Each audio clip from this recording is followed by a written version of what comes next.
You are watching Access LaPorte County, Channel 97. Coming up next is the March 21st, 2023 meeting of the Michigan City Common Council. You can find more information for this meeting by visiting www.accesslaportecounty.org. Good evening, everyone. Would like to welcome you to our March 21st meeting of the Michigan City Common Council. Real quick, could you silence all electronic devices and stand for the Pledge of Allegiance and a silent prayer? Pledge allegiance to the flag of the United States of America. To the republic which stands one nation under God, indivisible, with liberty and justice for all.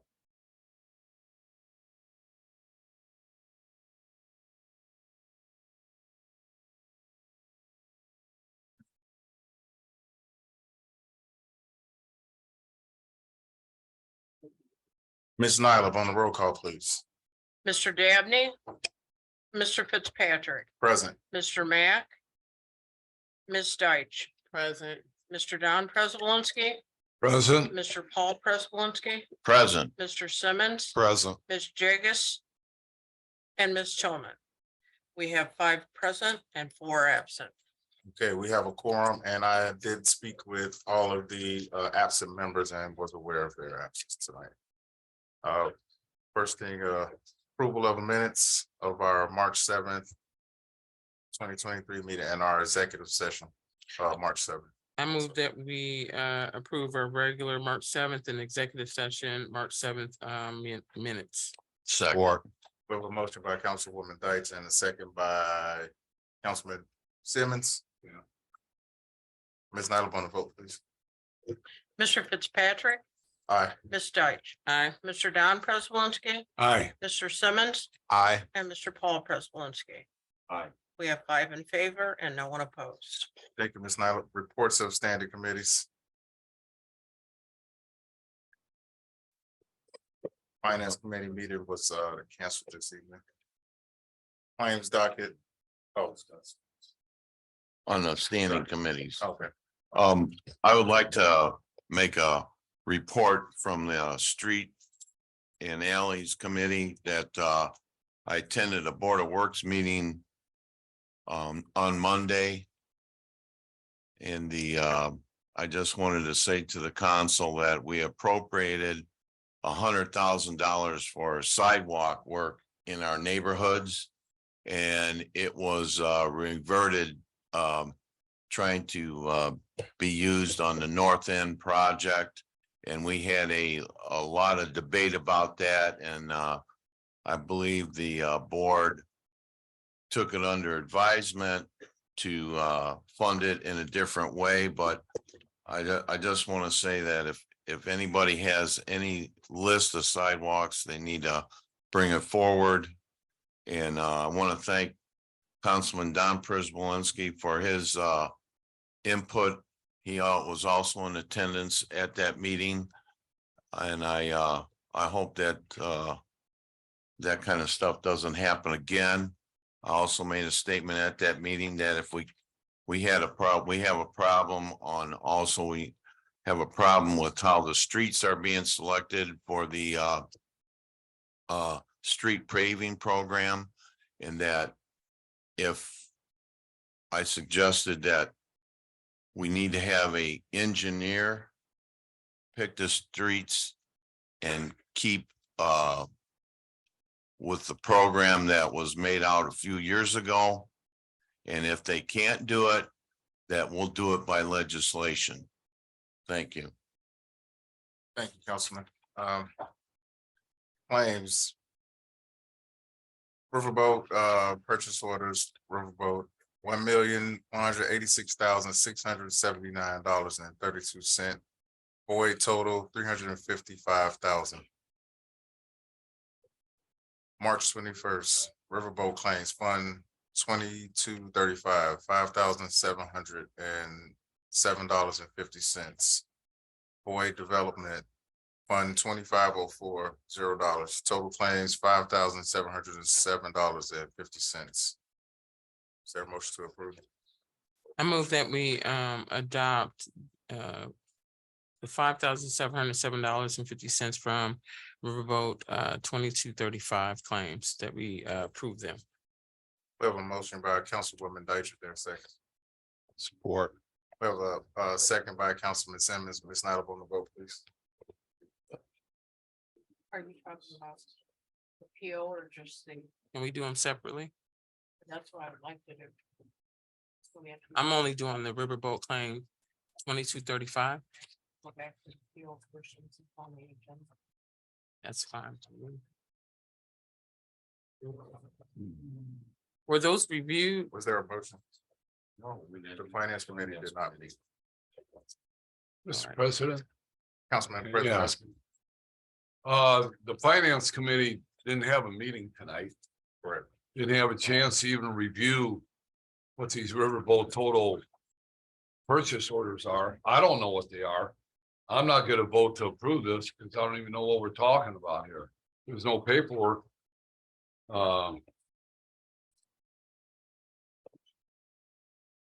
In front of us to describe what the $1 million is for.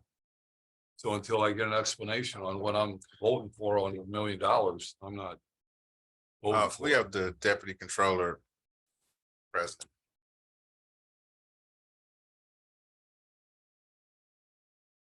Mary Lynn Wall, Assistant Controller, City, Michigan City. I'm hoping that in your packet, you probably received copies of all the purchase orders and these are purchase orders on Riverboat expenditures that were approved in last year's budget. Yeah, I had made copies of the actual budget worksheet. If we had a finance committee meeting, I was going to show everybody the mowers for the park department. I'm got all my papers in my hand. So everything is what was budgeted in Riverboat last year, or budgeted last year for this year's budget. The park department created all their purchase orders following the purchasing policy. And we decided that we wanted to try to present the purchase orders to you to approve. So then the park department can go out and finalize. It's more than just the park department. I'm sorry. I'm just using that because that's what some of them are. But these are all items that were approved in last year's budget. Or this year's budget. I'm sorry, last year's for this year's budget. And so then you will once the invoices are paid or the EFTs for any kind of transfer, you will then approve these again. So these are just the purchase orders so that the park department can purchase the items and without thinking that, well, maybe now the council may deny once it's an invoice. Does that make sense? That's why we wanted to present a purchase order claims docket as opposed to the invoices, but you will see the invoices once they're paid also. But these are all items that have already been appropriated in this year's budget. Any questions for? Yeah, yes, I Ms. do. Wall? So this is just trying to give us a heads up so that when we get the invoice that we know in advance. Yeah, That you've already sent this out to, for bid or not bid, but that you have to purchase it. correct. So do we have to approve that versus It's just really seeing? FYI.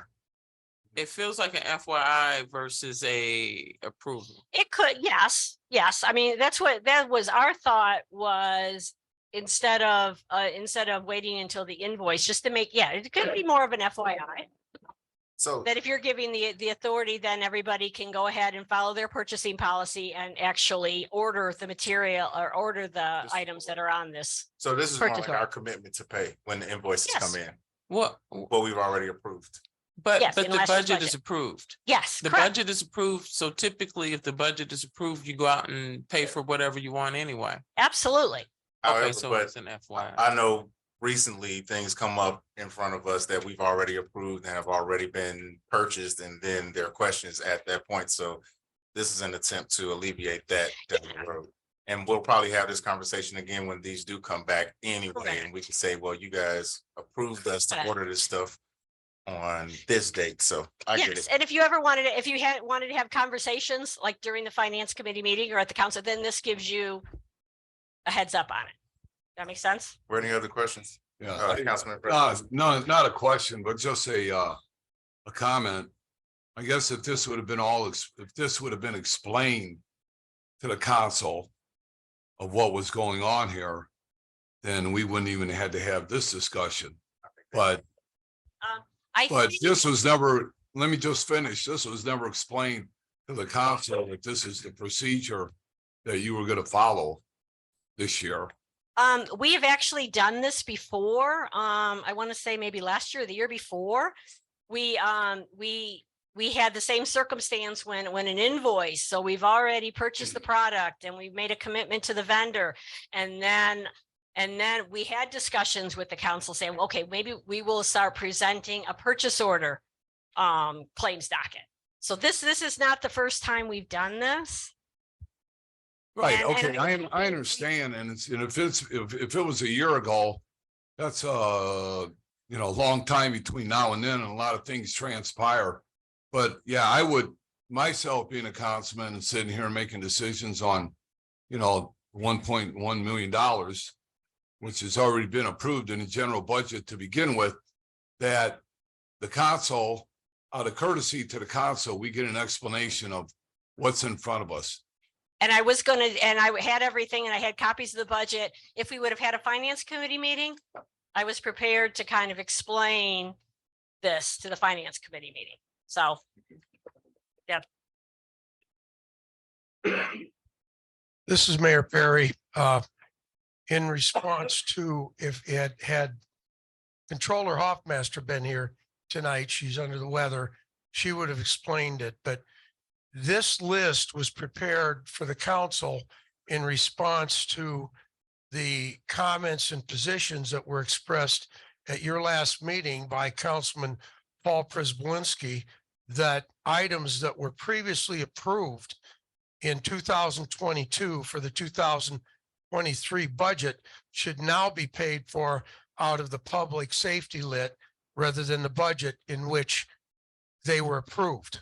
This was done so you guys could pick and choose and decide where you wanted to pay for these from. That's plain and simple.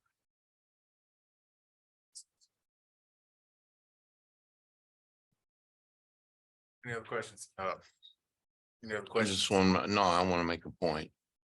Councilman President? I want to bring this to the council's attention that I have a list on talking about the lit tax. And there's a definition that needs to be it needs to be researched. And it's under section, it's IC code 63-62-14 public safety, and it's under item 13.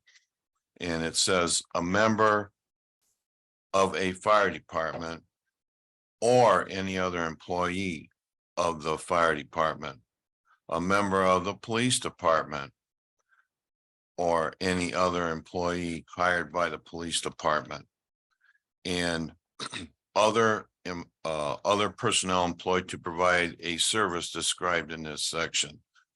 So at the very bottom, and I believe I received this because I was asking on what can be de-obligated. And it was also, the question was noted that they're not sure if the lifeguards fall under that. So I would say this, that I guess that I'm going to ask Jewel to investigate it, and we'll come back and visit it so that the lit tax is used as it was promoted. And it was promoted for public safety items. So I think that before we go any further, I think that I'm going to give this piece of paper to Jewel at the end of the meeting, and he can research it and give us some further guidance on it. Because, there's only so much money, and I did talk to Mary Lynn before the meeting that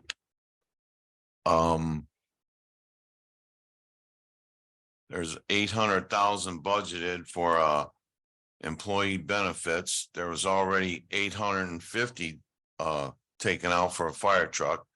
And now we have, I believe, looking at us another lease agreement in handguns for 545,000. And then we have the tough books. So I think the balance they're looking at is 1.900 or $1,900,003. So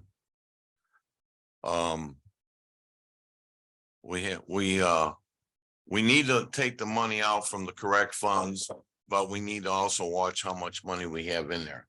So I'm just saying that it would be good for us to look at it by our next meeting and to get an ordinance together to de-obligate this stuff. Thank you. Councilman. Yeah, Mr. President, and also for the council attorney and under the lit tax in the categorizations of it, can check to see if it could be used for animal control purposes. Since that there's also a thing like public safety. If the monies can be used for that type of work, projects, okay, like building a kennel, supplying materials, buying dryers, things like that. Thank you. I will take a look at that. I know in some communities that have departments of public health, animal control falls under that category. And it does qualify in some of the communities. So I'll take a look at it though. I haven't researched it, but just based on some experience. I can tell you where it's headed, but I'll look at it. Yep. Okay, so is there a motion for the purchase orders?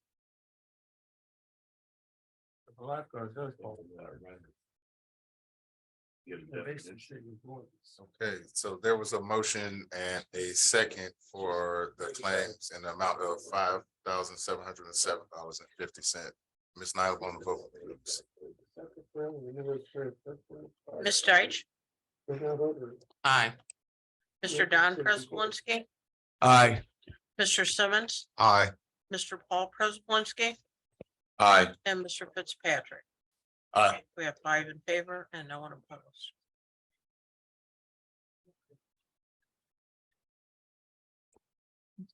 We don't have to do anything with the purchase order, just FYI. Okay, thank you. Okay, reports from board, thank you. President Fitzpatrick, Mike. All right, thank you. Reports from boards and commissions. We have Linda Conley from the Michigan City Social Status of African American Males Commission with their 2022 annual report.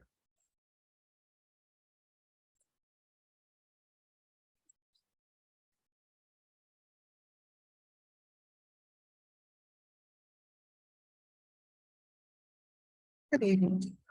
Good evening, council members. Faye Moore with Linda Conley with the social status report. Yes. We're going to present what we've accomplished so far for the year 2022. The Michigan City Commission of Social Status of African American Males is committed to helping improve the quality of life of Black males in Michigan City. It was organized and started in 1999. And the role of the commission is to convene partnerships and serve as a collaborator in assisting Black males in Michigan City. Okay. Our mission is to identify and recommend public remedies to increase, broaden, and improve the economic, educational, and social and professional status of the African American male locally, statewide, and nationally. And just for the sake of time, I'm just going to go down to what our committees are. Our committees are the criminal justice, education, employment, health, social factors. And so far, I think that we've done a pretty good job in 2022 in accomplishing some of the goals and some of the things.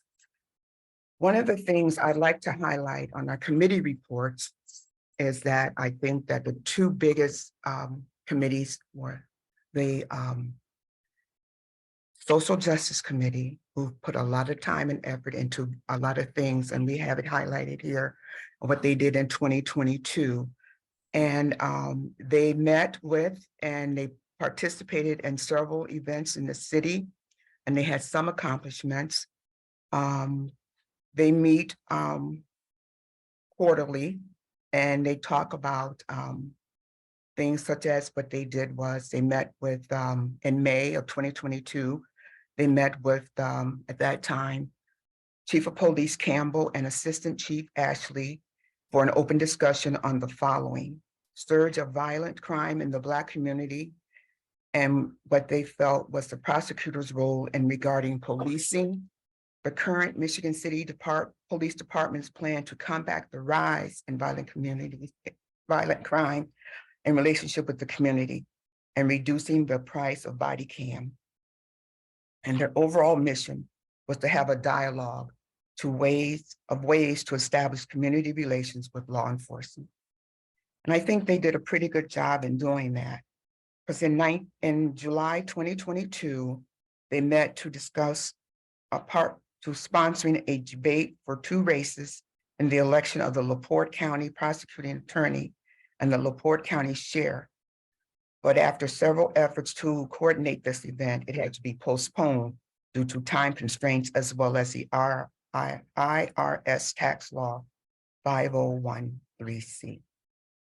And they also, in July of 2022, the chair, Rodney McCormick, along with his co-chair, Stacy Benning, and subcommittee member Brent Kelly, presented a request to the LaPorte County Council to appropriate funds to take some African-American young males to visit the DeSable Black Museum, History Museum and Educational Center in Chicago. And that funds were in the amount of $4,000, and it was granted, and it was earmarked for the same.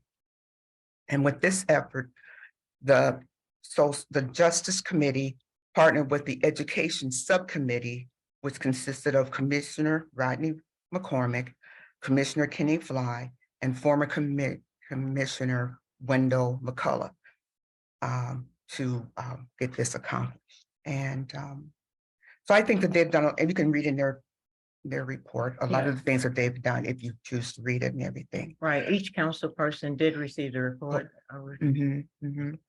And some of their recommendations was to amend the ordinance, reducing the fee of the body cam footage. And it would be their recommendation that the city council consider reducing the fee for body cam footage for those citizens who are less fortunate. My glasses on. Provide funding to the social status on a yearly basis so that we can put on their own Black History program and or Juneteenth program. And let's see here.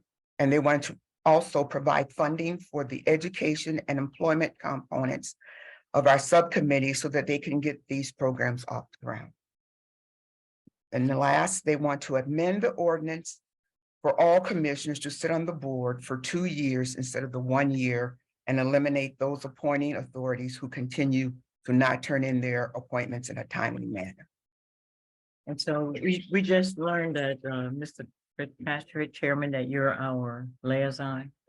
Okay. So we're hoping that we can accomplish that. That 1 year, you can't get everything done that you need to do in 1 year. So if they have 2-year terms, then we can accomplish more.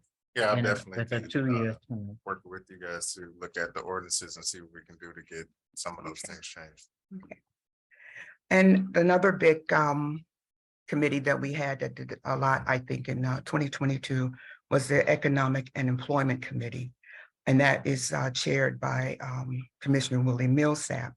And one of the big things they wanted to do was to put together a workshop for the male.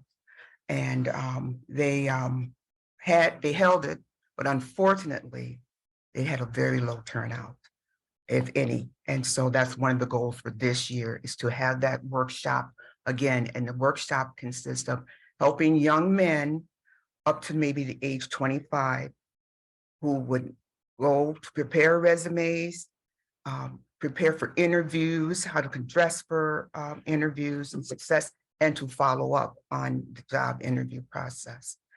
And they did that in partnership with the Indiana Black Expo, who was headed by Patricia Harris. She's the president or director of that.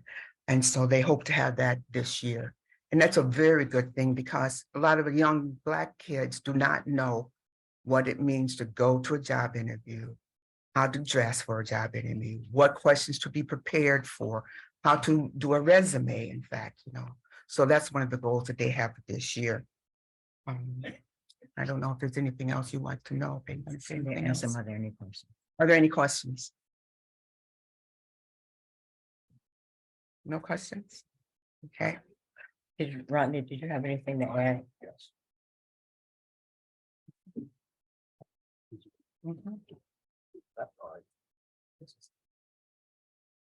Hello, everyone. I'm the vice chair of the Social Status of African American Males.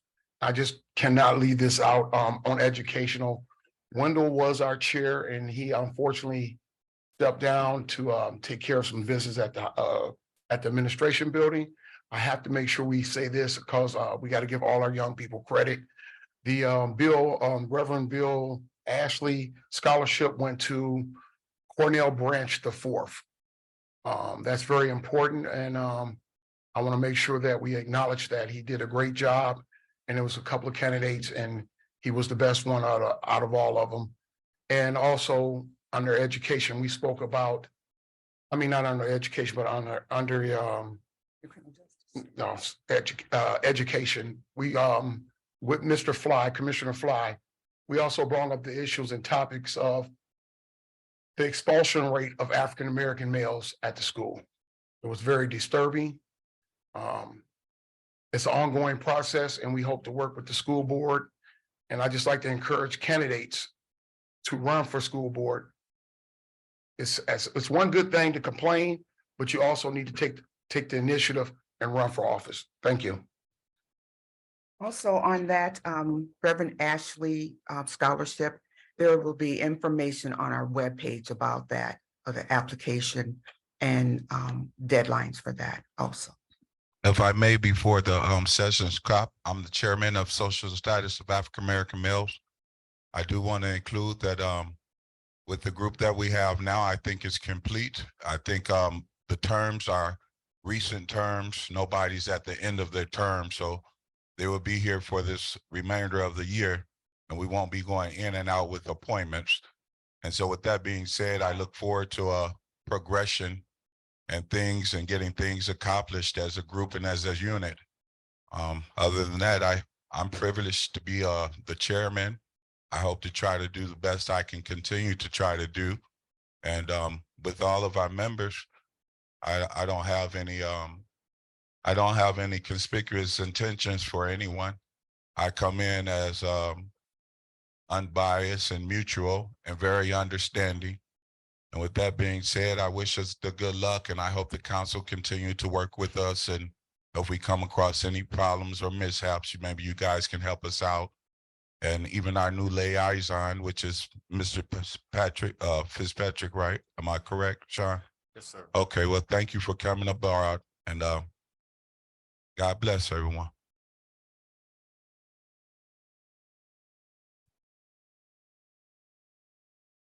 Well, as a former member of the Social Status Commission, I sat on that board 2 or 3 years. And you know, I know a lot of the work that we do and a lot of the work that we were able to get accomplished when I was on the board. I know the back to school rally and Martin Luther King breakfast and stuff we always did. So those are things that I'm looking forward to getting involved in again. And I appreciate the work that you do because a lot of people don't realize the boards and commissions are really the boots on the ground for work that we personally as individual council members can't get out to the community and get done. So we lean on you heavily to do the work that you do, and we appreciate it all the way. And we'll be working with you to do whatever we can do to help you continue what you're doing. So thank you.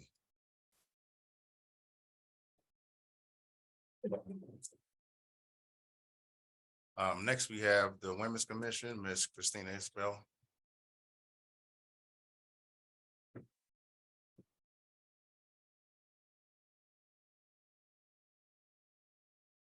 Hello, everyone. Thank you so much for giving us this platform to share what we've been working on. I'm Christina Isbell, the president of the Michigan City Women's Commission. The purpose of this commission is to ensure that women and men have equal opportunity to function fully and optimally as citizens of the city, as equal participants in the economy and politics and government and education and social development and the system of justice and in all other facets of life. By increasing awareness and understanding of the needs of women and their families and the issues they face, identifying available resources and services to meet their needs, and understanding the gaps that are existing. And to advocate for those needs and services through monitoring federal, state, and local policy that impact women and families and make recommendations to our legislators. So the commissioners for 2022, I was the president. We had Albertine Allen was the vice president. Charlene Livesey was the treasurer. Nicole Coleman was our secretary. Faye Moore, Sarah Jones, Veronica Martin, Bonita Schaaf, and Joanne Enquist. Joanne left in June and Belinda Lee took her position. One of the great things that I discovered when I became the president was it was 10 years of the commission, started in 2012. So we had a fantastic event, a 10-year celebration gala on Women's Equality Day. And we honored women in Michigan City, as well as having incredible speakers at that event. It was at the Orrock facility. We had Sharon Carnes who was the first president of the Commission for Women. We had Sheila Matthias, LaPorte County Commissioner at that time, who was also the first female mayor of Michigan City. Angie spoke, and we had Patricia Boy, the state representative. We also had a wonderful performance by Carnessa Carnes, and we had some wonderful sponsorships that allowed us to create this program. Our title sponsor was Horizon Bank. By realizing it was 10 years, as you can see, the list of all of the commissioners from that time, I won't read through that, and our city council liaisons. And Sean, it's so exciting to see you in this position now for helping us for a year there. And actually, very interestingly, you were the one male that has been on the Women's Commission, and you were the one to have us receive compensation. So we were the only ones to not receive compensation. So appreciate that. Glad we got that changed. Yes. In our 10 years of existence, the Michigan City Commission for Women has funded over $37,350 to various programs, from individuals to teachers to organizations such as the Soul Steppers, Dune Brook Salvation Army, Stepping Stone Shelter. Did I say that? Yes. And some sponsorships for larger programs such as the Celebrating Naomi Anderson Sculpture and the Lubeznik Center for the Arts Well-Behaved Women Suffrage exhibit. One of my joys of the commission and what we created was a booklet. I think we passed this out to all of you, that was honoring important women from Michigan City's history.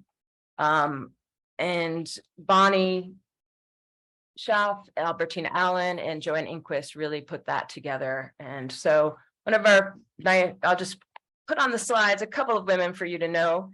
And we probably all know Naomi Anderson by now. She was born in Michigan City. In 1869, she became nationally recognized when she spoke at the first Women's Right Convention. In 1896, she was a co-leader with Susan B. Anthony in campaign in California for a ballot proposition to give women the right to vote. Just kind of giving smaller segments here. And Sally Montgomery, she was a dancer, and she moved to Michigan City in 1950 and opened a dance studio. She was a choreographer for the Dune Arts Foundation. And she, in 1985, launched and edited the weekly newspaper, The Beecher, which is still happening today. And the third person I'll highlight is Anita King, just because she is so interesting. She was orphaned at 14 and worked as a maid with the John Barker family. She moved out to the West Coast in 1908 and became the first woman automobile racing driver. In 1915, she drove from coast to coast alone as a publicity stunt for Firestone Tires. So a lot of amazing, interesting women from Michigan City. And that was just a few on that list. So just to give you our financial report from that gala event, revenue from sponsors and ticket sales was $15,025.15. Our expenses, which included the facility rental, printing, entertainment, catering, and flowers, was $6,948.85, which left us with a net profit of $8,076.30. That balance left us with $22,876.92, which is the balance that we've had up until February, where we were able to sponsor the Black History Month celebration, which I hope everyone here got to attend some of the amazing events that they put together. And our balance as of February 16, 2023 is $22,626.92. So I wanted to go ahead and share something that happened this year because this is really important and really valuable. As part of the 10th anniversary celebration, we wanted to keep our focus on women's maternal and infant maternal health mortality. So on Women's International Day, which was just this past March 8th, the theme was embracing equity in healthcare. Now, Women's International Day is a global day for celebrating the social, economic, cultural, and political achievements of women. It's also a day to call for action for accelerating women's equality. Now, embracing equity is to get the world talking about why equal opportunities aren't enough. People start from different places, so true inclusion and belonging requires equitable action. And in our healthcare system, we really need to pay attention to what's going on. We had an amazing roundtable. Oh, I want to thank Councilman Proslinskis, both of you for coming, and Angie for being there, because it was really a powerful event. We had over 77 women there. We had a lot of women from the health industry. So it was very exciting. We had some great guest speakers where we learned from the prenatal care all the way to children at in age 5, from Franciscan Health, Minority Health. We had a doula, and we had Dunebrook and someone from WIC, which is Women, Infants, and Children Program. So I just want to share some stats for all of us, because we're paying attention. That's what we're here to do. The Women's Commission is here. The Indiana State rank on measures of well-being for women and children. Uninsured women were 30th in the country. In maternal mortality, we were 41st. But I will say that at the event, one of the speakers said we were now 48th. So that is shocking, right? We need to do something. Infant mortality, we're 39th. Child poverty, we're 23rd. So Northwest Indiana has the highest maternal mortality rate in the state. Indiana spends $76 per person on healthcare, one of the worst in the nation. Black women are 3 times more likely to die in childbirth. And research has repeatedly shown that Black mothers and babies have the worst childbirth outcomes in the United States. There was just a recent study that came out in the New York Times that also stated that even wealthy Black women are at the same level as poor white women in terms of their healthcare and options. So something's going on and we need to do something. Indiana's strengths and weaknesses. The strength is our crime rate, which is interesting, and that we did expand Medicaid. That is key for women and their birthing procedures. So our weakness, though, is childcare and health resources. So we at the Women's Commission this year and continuing through this 2023, and it might be longer than that because these are big issues that are going to take time for all of us to get on the same page. But we're trying to create opportunities for communication, collaboration, and partnerships. I'm doing that by holding listening sessions and roundtables like the Women's International Day event to help foster more partnerships and to work together to help support our community needs. We're trying to identify and promote resources, coming up with a resource list that we can then share with our community. We have connected with the Indiana State Commission for Women and looking for ways that we can collaborate throughout the state with the potential of presenting what women's commissions are across the state, trying to get more of them so that we can have more impact. We are following legislative reports. This is new this year, and we are paying attention to what's being asked and offered. And we are doing surveys. So after the Women's International Day, those 77 people and hopefully more we have a survey that will be going out, trying to find out, what the service providers' positions are, and then also what community members are. So finally, I just want to say, how are you embracing equity in your life? How are we all paying attention? What are we doing daily to acknowledge that? And what do you want to see the Women's Commission doing in a time where women are losing their rights every day? What do you want us to be paying attention to? I mean, we are here, we're doing the good work, we're paying attention, but we need your help to continue the word and dialogue across our communities. And I'm happy to talk with any one of you about any of your ideas for what the Women's Commission should be about. But I would say that we have a very passionate group of women right now that are driven. I think I'm working them a little hard. So, but time is now. Women's issues are very, very important, and we need to pay attention to what is going on for people of color in their healthcare and do something about it.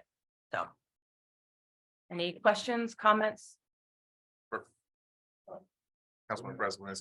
I would just like to thank the Women's Committee for that luncheon that you had, and I thought it was very informative and to appreciate women in your life and strong women. And a lot of people, I recognize that a lot of women are taking care of the young ones, and I take my hat off.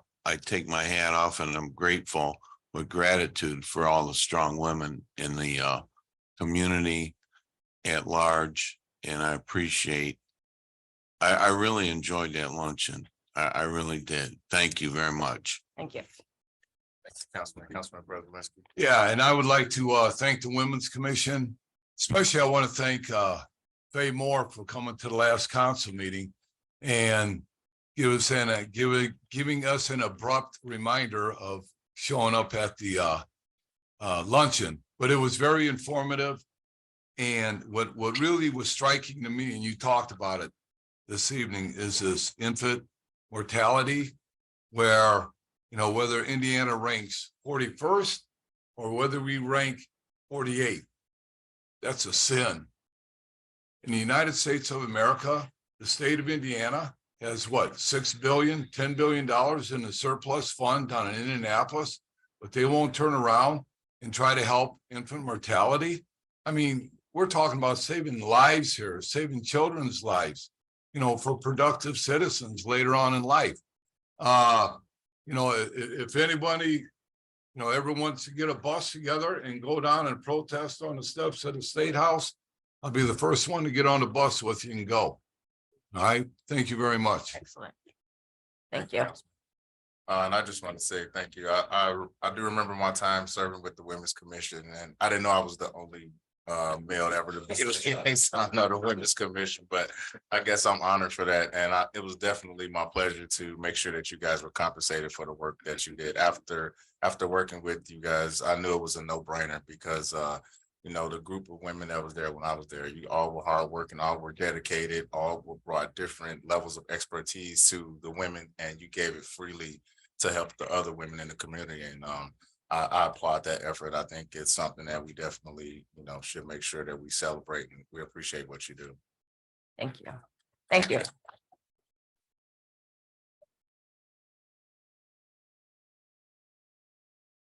All right, thank you. Any reports of special or select committees?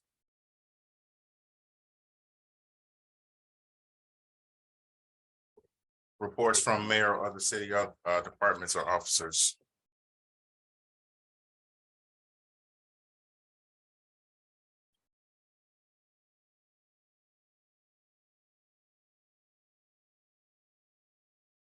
Good evening, President. Good evening, Council. Doug Legault, Michigan City Fire Chief. I just want to give you a quick update on our 4 applicants that we have in the process. They've been approved for hire. They will be starting with us Monday, so that will bring us to our 81. Update on our 3 probationary firefighters at the MAC Career Academy. I got a report today from the lead instructor. He states to me that our firefighters are continuing to do strong work. They are leaders in their respective company drills, and they are not afraid to ask questions when the information isn't at hand. So he's very happy with them. He also thanks us for sending them there and using their facility. Quick update on our 2015 Rosenbauer T-Rex. It will be brought back to us tomorrow afternoon. We'll be testing it extensively in the next couple of weeks to see how reliable it's going to be. I have scheduled a truck committee meeting for Friday. We will be discussing which truck or which apparatus the fire department will need next, along with looking at the needs of the city, what the city needs. So. Thank you, Chief. Any Thank questions you. for Chief Legault? Thank you. Thank you.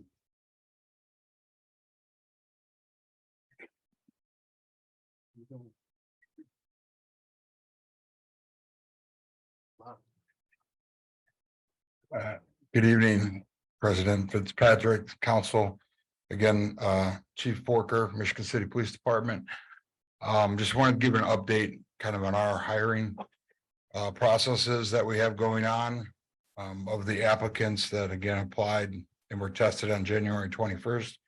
We have 4 of those applicants currently scheduled for PERF, which is physical psychological examination. Pending approval there, they would be ready for hire. We held a applicant testing again this past Saturday on the March 18th.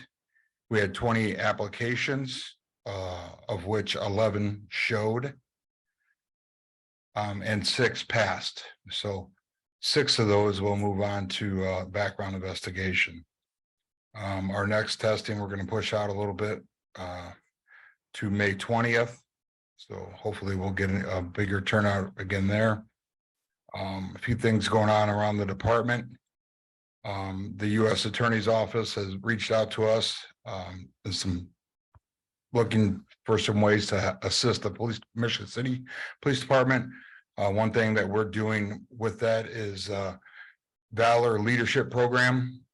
So they have 2 different courses, an executive leadership program, which so our lieutenants, captains, and administration chiefs will be attending that on May 3rd, and then a mid-level training, which we will be hosting on May 4th.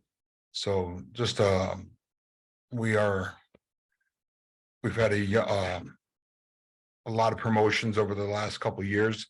So we're just looking to gain some continuity and develop our young leaders, or just develop our leadership across the board. So again, so that's a few things that we have going on right now. Again, want to thank Council or President Fitzpatrick for setting up a meeting with our wage negotiation team coming on Thursday. So again, I just wanted to thank you for that as well. So any questions? Thank you, Chief. Thank you. Any other reports of city officers or departments? Ms. Nyla, any petitions? There are no petitions this evening. Communications.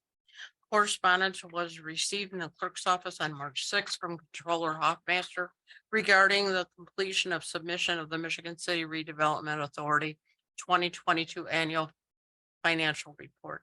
Correspondence was also received the same day from Controller Hoffmaster regarding the completion and submission of the Michigan City Civil City 2022 annual financial report. That's it. Thank you, Ms. Nyla. As we move on to our resolutions and ordinances, we will be enforcing our 3-minute time limit. Ms. Nyla, first resolution by title only.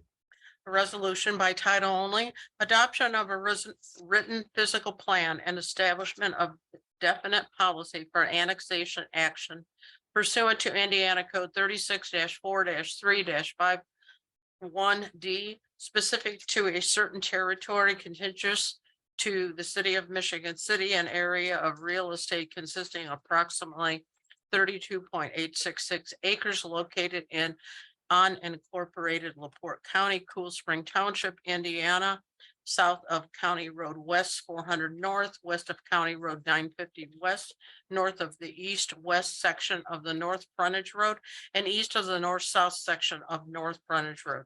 And this is introduced by Ms. Jacobs and Ms. Deitch. Any comments from the authors?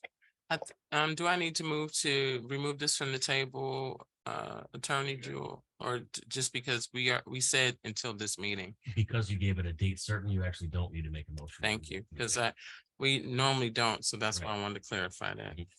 All right, I don't have any comments. I know that we can have people here that if there are any questions, can answer it, answer any questions. Any comments from the public? Good evening, Council, Mr. President. Mark Yagowski, LaPorte County Council, District 3, which is Michigan City and Westville. About 18 years ago, Sheila, at the time Mayor Mattis, and the Commissioner Marla Harmon asked us to take 400 and invest $7.5 million each, for a total of the $15 million that we invested in that 400 for what you see today. The sewers, the water, the road construction. So it was a joint group that got together. I convinced the other council members, some down south, that said, where's ours? But we got that passed.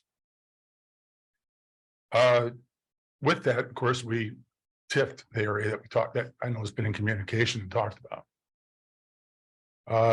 About 15 years ago, Chuck Oberly, myself, and the mayor of LaPorte, we were able to get $75,000 from each three groups for 3 years for economic development, try to get the group together. Actually, PNC was going to, if we ever got together, was going to give us a property out there, central property, to build a building. It kind of fell apart after the 3 years. It went well, but basically we're all going to do our own thing. When you bring a business into this area, you know, if 400, if is this a dividing line and you divide and conquer and take 400, is it going to be 94? Is it going to be 300? Where do you stop if you're working together with the council, the county council and commissioners? We as in good faith worked with Michigan City to put that road through the way you see it as of today. But with that, we seem to hear that, you know, well, don't worry about it, about the TIF, and don't worry about what's going on. The council is very worried about it because we invested into this area too. I know there's some council members that say that because water and sanitation is there, that should be part of Michigan City. So I represent Michigan City and the county. I don't have that problem, except we go to Beverly Shores and Long Beach and we don't try to take those areas. But this is the area we're talking about. I also heard that the petitioner has pulled out. Don't know if it's true or not, but I heard a rumor of it. You can answer that question if you can. But the biggest question I ask you is, do we let businesses come in and say, we're gonna fix this, or work together with the areas we're talking about? This isn't the only division road. It was 20 along 20 is the same. You know, like 35, it's the same.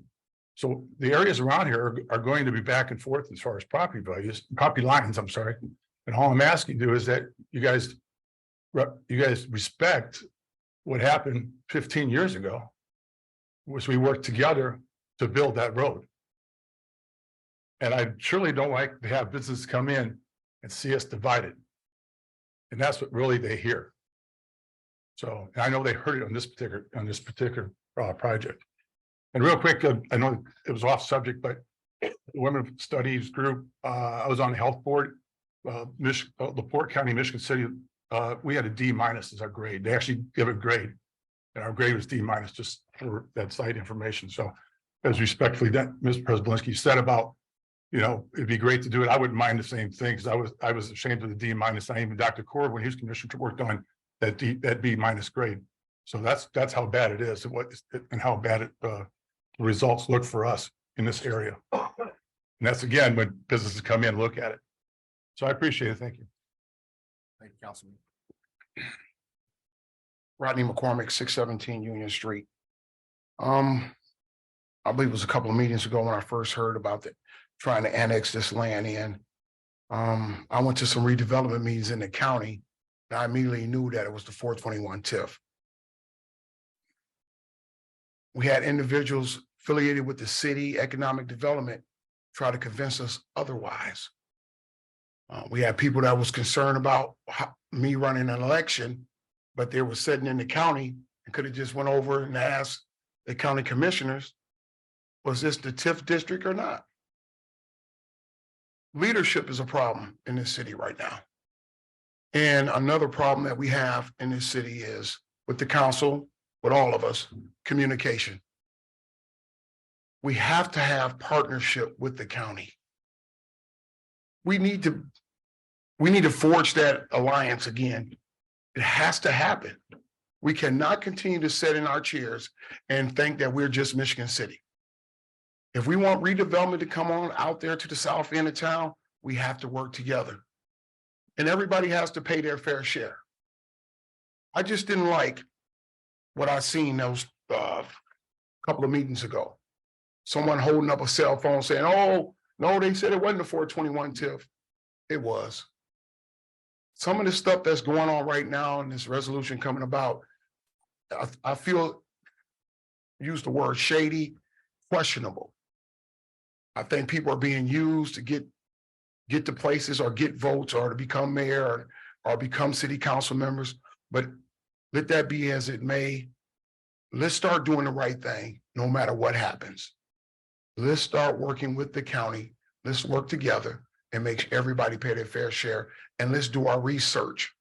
Because we would have followed Brian Dabney and some of the people that were saying things in the beginning, we would have had to take on a 4.4 million. We would have to pay that and then plus pay the hookup. That would have been a costly experience. Again, people the citizens getting the holes, wasting money. So thank you both, the Prespolinskis, for, I know you guys tabled it. That was a great idea, and I hope you get to the bottom of it. And don't let this hanky-panky go on no more. Thank you. Thank you, Mr. McCormick. Tommy Kalavi, 1316 Ohio Street. I'm against this annex. I'm against all I can say.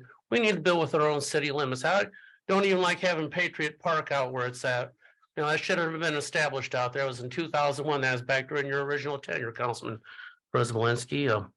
I call it Patriot Park. It robs from our youth. I really think what we need to get back. I remember when I first moved here, they always talked about we need to have a third I-94 interchange at County Line Road. That would be an absolute game changer for our economic. We need to have a collaborative with Portland County because they actually have control over that road. Actually Portland County Sheriff's Office, they have the jurisdiction over County Line Road.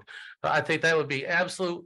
But there's thousands of acres out there of open land that's just prime for this type of development. And I think that's what we need to get back to. Thank you. Thank you, Mr. Kalavi. Any other comments from the public? Any other comments from the public? Comments from the council? Councilwoman Deitch. I have a couple. So this annexation is a friendly annexation. This is a company that came forward with this with the proposal that they're working on for that land. So I think that's interesting, the views, but any person that wants to do a friendly annexation or organization can. And just to clarify with the TIF, that was an addendum that happened. The original one did not include that land. That happened with an addendum that happened a couple of years later. So I just want to clarify that for the record. And so with the TIF being in place, they still will receive all their funds because the TIF is on property. Annexing the property does not prohibit them from receiving their funding. They will continue to receive all their funds because they have a bond. Am I correct, Attorney Harris? Yes, that's correct. So it does not change anything. Also note that with an annexation, it doesn't stop anything, but understand that these are our boundaries. And we had these conversations months ago when there was the issue of the water and sewer going outside of the city. So I don't think there's any issue with someone wanting to be annexed. We're not seeking the annexation. They asked for the annexation. So I think that in itself is, one of those things. I don't know if there's anybody online from the organization, but when someone comes to us requesting an annexation, they still can be annexed without the council approval. It's a longer process, but what they're seeking is that, because I want to make sure I clarify comments that were made, that it's not contentious, but also note too, I know Mr. Reardon brought up some points, some key points that, and I know that there have been some meetings with the county, but Mr. Reardon makes his money, he receives compensation based on the deals that he makes and that he closes. So, there's a big difference in us seeking annexations for new jobs and different things. This is different than Long Beach, Westville, Trail Creek. This is unincorporated land. The county is not a city. So there's a difference. That's why we have unincorporated land, so we can expand our boundaries. So I just wanted to clarify that for the record. Thank you, Councilwoman. Councilman. Yeah, just a question of Councilwoman Deitch. So has the petitioner pulled out in this deal? No, that hasn't happened. There have been some conversations. I will say that there was a phone call that happened, and I don't know if there's anybody. I can't see anyone from the organization if they're online or not. Drew, is there anybody on? Was there anybody? Not that I can identify. If there's someone on the petitioner, if you're on, can you raise your hand so that you can be recognized on screen? So I can't see. Yeah, I don't see there. Yeah, I don't see who that is on there. Isaac, Right. that's it. So that would be the only comment that I would have, but I know Okay. they're supposed to be here online, but Okay, but anyway, so the petitioner developer hasn't pulled out of the deal yet. no, Okay, all right. no, they haven't. Thank you. Councilman President. Yeah, I'd like to, is Clarence Holtz here? I'd like to get some cost estimates on what this fiscal plan is gonna cost the city of Michigan City. And the what will happen is my understanding correct on the tax situation out there on the annex part of the land, how that tax will be paid directly to the TIF, and also why isn't the petitioner looking at that land that's on South Cleveland Ave that is already, it's sitting there, it's all the utilities are there, and why is it so that we gotta go and annex his property? And I understand the whole theory on a friendly annexation, but my thing is, how much is it gonna cost the city of Michigan City? What is the estimated cost? Because there's always a cost. Okay, Clarence Halls, ADCMC Director, 2 Kansas Park Plaza. Councilman, I can't answer the last question of why they went outside the city. That's their decision to make that call where they want to be. So I can't, I didn't put them where they want to be. They decide that where they want to be in the county, and they want to be on that part of the 400. In relation to costs, there should be a number in the fiscal plan. I think it's like 100,000 more or less for the hookup. I think it's across the street. And so we've been talking to them with possibly have that covered by the TIF district, but unfortunately, until they get to the city, we can't do anything. How are you, no, wait a second, Until they get inside the city, we can't do anything for them. well, wait a minute, So- you said something about creating a TIF on top of a TIF? Is that what Well, you're? we can incorporate them in the city's TIF at some point, yes. The TIF exists and it supersedes whatever we're doing. Yes, Am I but correct? the funding they're getting now, they'll keep getting that funding. So we're not gonna be taking their funding from them. If that makes sense. We're not taking anything from them, from the county's TIF. Well, they have that TIF, they get all new revenue out of that TIF. Yeah, for the county's bond. The Right. county has a bond in that area, so I mean, what are we gonna get out of it?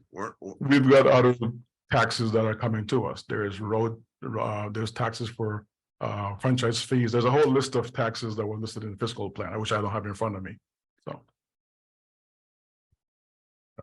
I mean, there's a whole list included in the fiscal plan. That I don't have right in front of me right now. So. Councilman President. Yeah, question, Mr. Hulse. Why can't we have the developer pay the $100,000 for the hookup of the? Well, I mean, that's something Water that's and being negotiated, but Pardon? until, that's something that's being negotiated right now. So, but that doesn't happen if they're not in the city. I mean, because this is about annexation.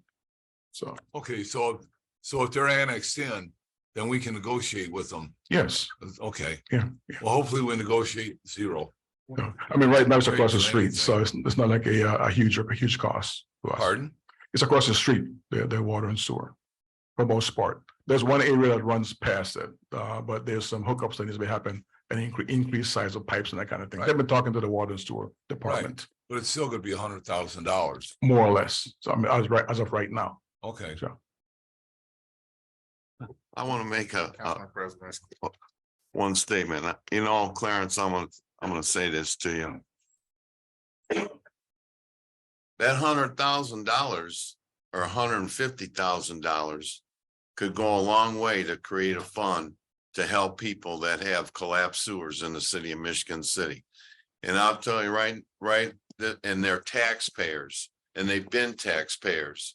And I've had several complaints this last week in an area in the second ward that's been neglected since 2004. And here's the plan on a survey from the ARP committee that was put together by the sanitary district. And I'm gonna say, and this is, I am not in favor of anything until the sanitary sewer separation project is committed to by the city of Michigan City for the residents of the second ward and the fifth ward. Thank you. Thank you, Councilman. I had a couple of quick questions. So why, if they own the property or they can develop there, what's the benefit to annexing into the city versus just developing as part of the county? Every corporation decide where they want to be. So, I mean, so when they came to us, that's what the area they picked out.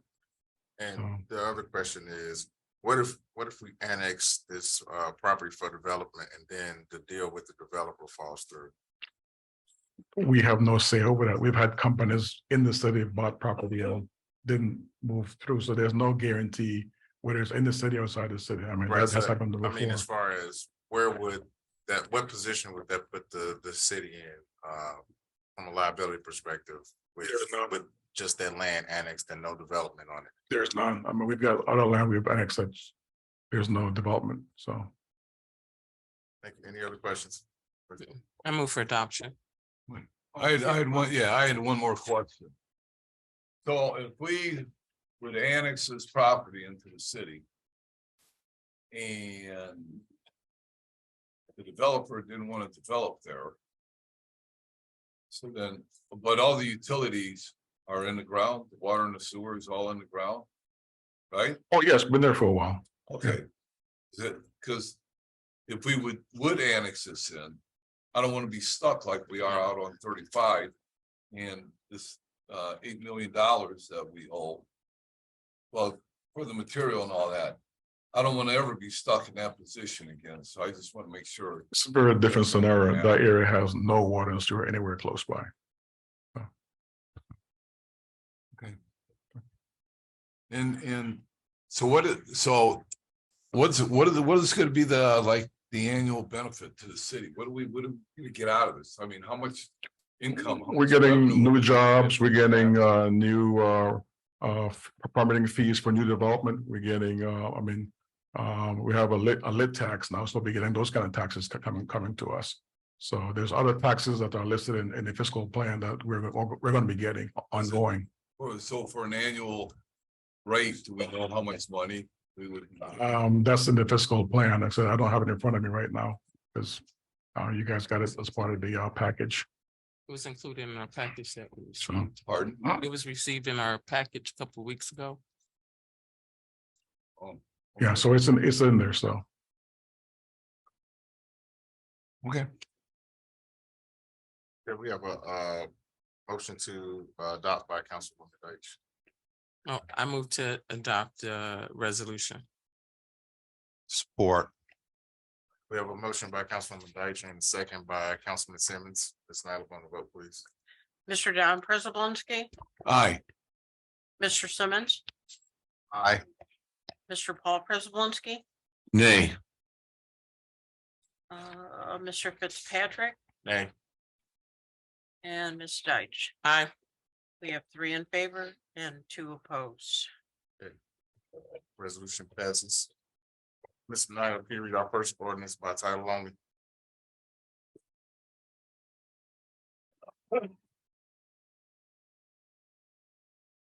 An ordinance on first reading by title only, approving additional appropriation in the budget of the Board of Public Works and Safety of the General Fund for additional funding of liability insurance trust account. And this is introduced by Ms. Jones. Ms. Jigas is absent, so I do see a representative from General Insurance here. Would you like to make a comment, Mr. King?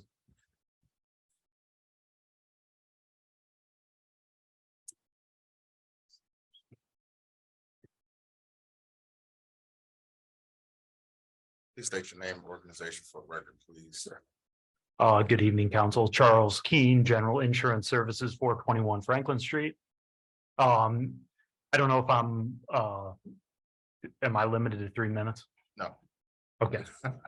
Only 30. Only 30? Yeah, only 30. Okay. Okay. So we're here this evening to talk about the change in program structure for the city's liability insurance program. We have put together a brief slideshow. Please stop me if you have any questions as I run through this.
So as I already stated, we're here to briefly discuss the change in the city's liability insurance program.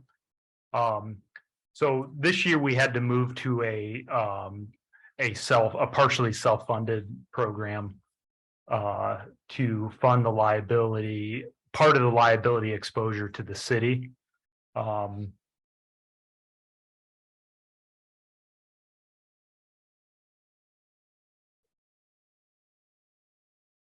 On this, can you go back one slide? Yeah, on the screen up here, you'll see a 7-year loss analysis. So if you look over the last 7 years, far bottom right-hand box, 132.8% is the city's loss ratio. So the simple explanation of a loss ratio is the amount of premium paid the amount of losses over the amount of premium paid, and that's how you come up with the loss ratio. So insurance, this is important to insurance companies because they look at profitability. They're in the business to make money, and profitability is important to them. So if they're obviously paying out more in claims than they are in premium, then it's not a very profitable proposition for an insurance company.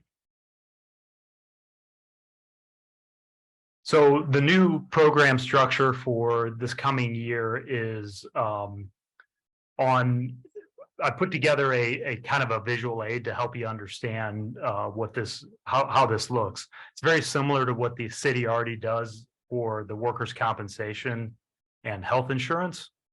So in the blue, you'll see the obligation of the city. So 500,000 is the self-insured retention. You could look at that as a deductible.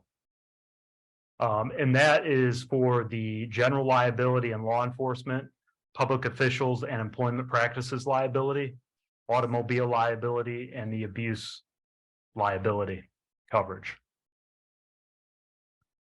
In the green section is the excess coverage. So we go out to an insurance company and buy excess coverage.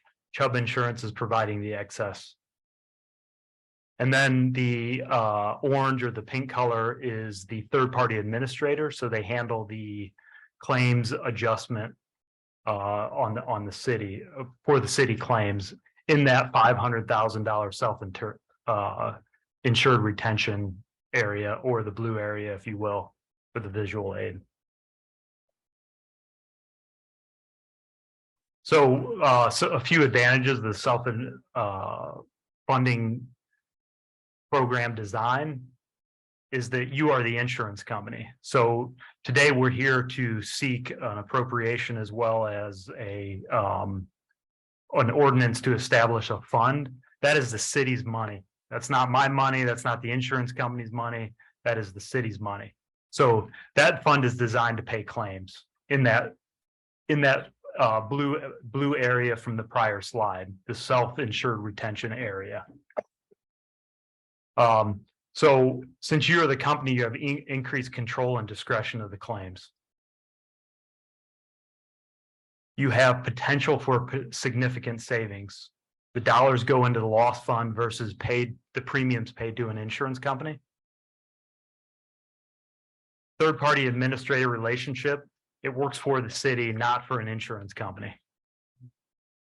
And you have the ability to grow that loss fund over time. Conceptually, with other clients that do this type of arrangement and program, is they build these loss funds up over time. So year after year, the loss fund grows and we can increase that self-insured retention limit. That's the idea. So you take on more of the risk as the city, you become more of the insurance company. And another item is time value of money. There's a time in between when the claim happens and when you actually have to write the check for the claim. So the city will have that in their funds, and those will be interest bearing.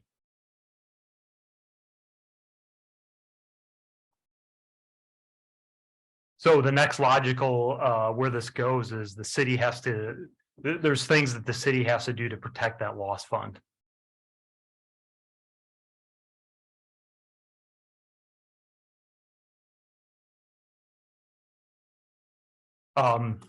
So obviously having an eye towards risk management, risk mitigation, anything that we can do to help control our losses and risk that protects our loss fund in which we can grow. So we have to get better at risk management, analyze those bullet points on the screen, analyze additional opportunities to control losses. General insurance services, along with several of the departments, will be having meetings with to discuss these opportunities. Hopefully establish some better controlled safety committees. So increasing that focus on safety, hugely important.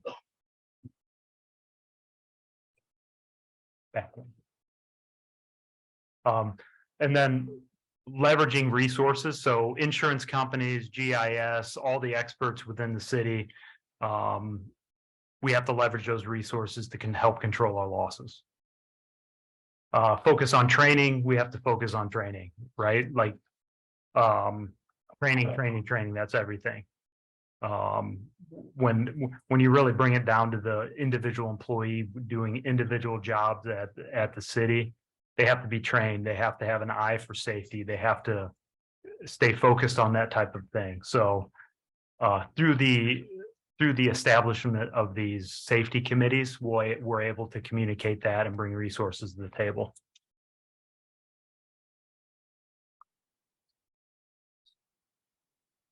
That's my short spiel. If there's anybody that has any questions. Thank you, Mr. King. Any question for Mr. King? Yes. Councilman Dice? So how much do we spend on this type of insurance now? I mean, so are we spending an exorbitant amount? I saw the claims. So what is how much do employees pay for this now, or the city so is it going to be a balance or? Well, do we have that information, Matt? So it's kind of, keep in mind, we're kind of comparing apples and oranges here. Okay. Because right now we're in a traditional market. So it's like, hey, you buy this and there's a small deductible and the insurance company pays the claims.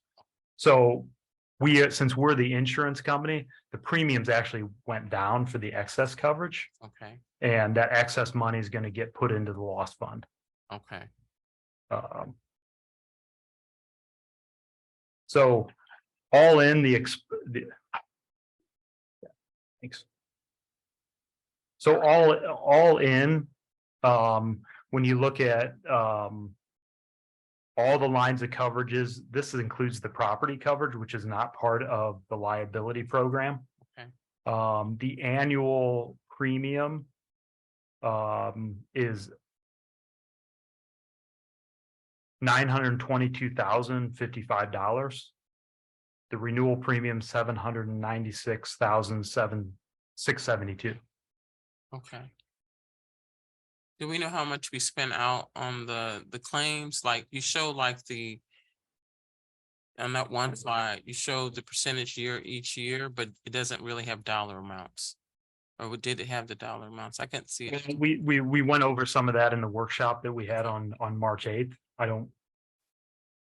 It's not 500,000, is it? It's what? It's not $500,000, is it? So if I could interject there. Yes. For a second. So this is something that is somewhat variable. It's not as though we're purchasing something off the shelf and you're making a decision to either buy, this product or take on this burden on your own. Circumstances will kind of dictate what those rates will look like. Okay. Upon the expiration or at the renewal term, right? So based upon the facts that exist now, what they're presenting is the best option available to the city, based upon all the circumstances. Would that be fair to say? Correct. And to be clear, this is not an unusual type of arrangement for cities our size. There's several other cities in the state of Indiana, as well as countrywide, and cities we work with as well that have this type of program structure. Thank you. Councilman President. I I remember few years back in my first tenure that we were self-insured in the if with the health insurance that we're I saw it, I remember the chart because we had the peaks and the valleys, but across the board. And I remember the chart. It was a 5-year chart. One bad year, it blows all the savings. So how can you guarantee me that this is gonna save us money? Or are you telling the council that we have a tremendous stop loss problem in certain departments? And to make it more advantageous for the city that we're gonna take this kind of being self-insured. And if we are gonna be self-insured, then why aren't we having more money in the pot? Because is it creating a problem for the third party settling these claims against the city? Because there's gotta be something going on here that is not beneficial to somebody in this whole mix. I'll attempt to answer your question. Attorney Harris made the point that this is based on, there's no way to predict the future. Right. We don't know what the future holds, right? So we have to do all those risk management techniques and do everything we can to avoid risk and to pay claims to protect that loss fund that the city has, or the city's insurance company, if you will. So I'm not sure I can really tell you that we're going to save money. I can't tell you that because this is loss sensitive. So if we don't have any claims, yes, we'll save money. If we have lots of claims, we will not save money. Okay, a follow up to that. Yeah. Under your analysis, Mhm. as being the representative of the insurance company, the local provider, do we have a problem in a certain department with our loss problem, losses in claims? There's got to be something's going on here. Red flag one. Yeah, I mean, there are definitely losses. Mhm. Yeah, so there's a reason we have to change this program Mhm. structure. So yeah, Are you guys gonna identify that at some point? You must have the analysis already. So does this? we did identify that in the workshop on March 8th. And if I could, I can interject a little bit on that. So Is that on record in the clerk's office, that information? it isn't, but there was an overview that was provided during the workshop. But I think this is the answer to your question, though. As if you were decided to go forward with the self-insurance option, there is a component that would need to be implemented, and that's good risk management, right? So there would be some safety protocols that would need to be included as part of the city deciding to take on the burden of handling this from a self-insurance perspective. So I think a good risk management plan is part and parcel to the self-insurance option. Would that be fair to say? Yeah, they go hand in hand. Well, can you get a copy of that analysis to the clerk's office?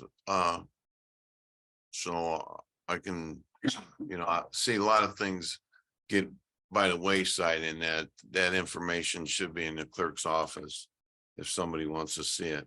Because see, I know that there is a issue in that I'm getting to the point where I think that we need to have quarterly meetings with an exec session on these claims to know what the heck's going on. Yeah, Thank you. happy to do that.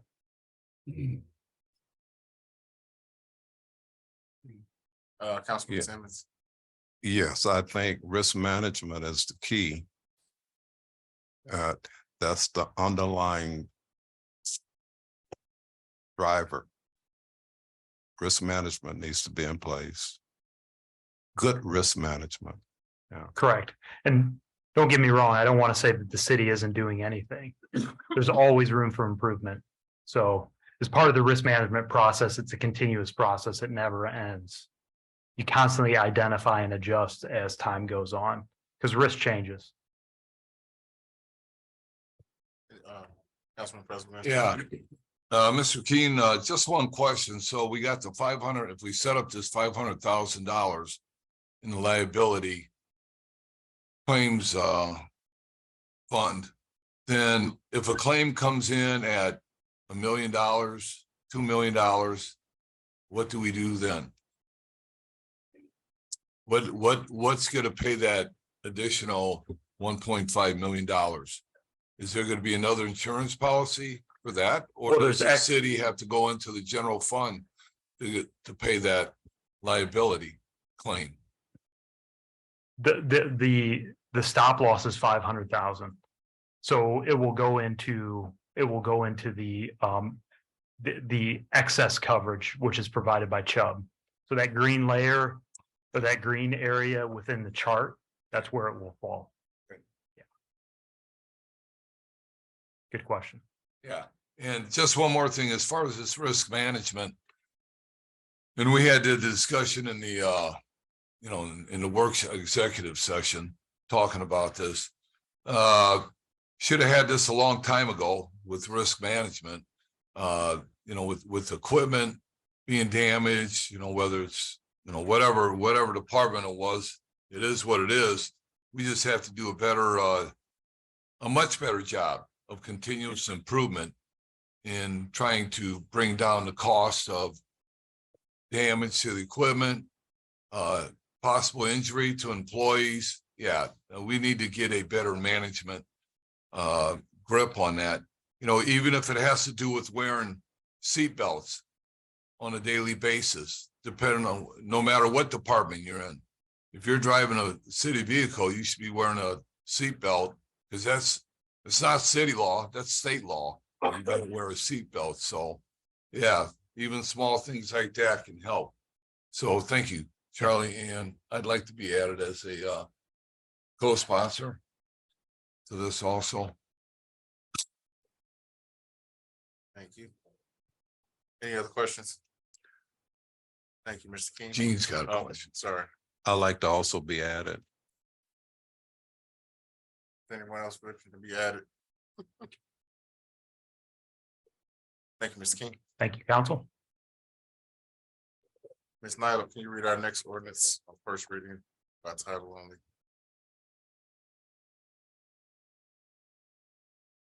An ordinance on first reading by title only, creating section 2-410.5 in chapter 2 of the Michigan City Municipal Code to create a liability insurance trust fund.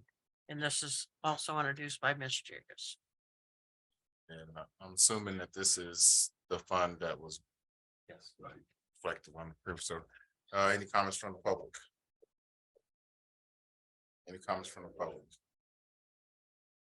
Comments from the council? I'd like to be added as a co-sponsor on this particular ordinance. Is there anyone else wishing to be added? I also, Mr. President, Councilman Don Perbolinski. Okay, thank you. Any other comments from the council? Ordinance will be held over for a second reading. Ms. Nyla, can you read the next ordinance on first reading by title only?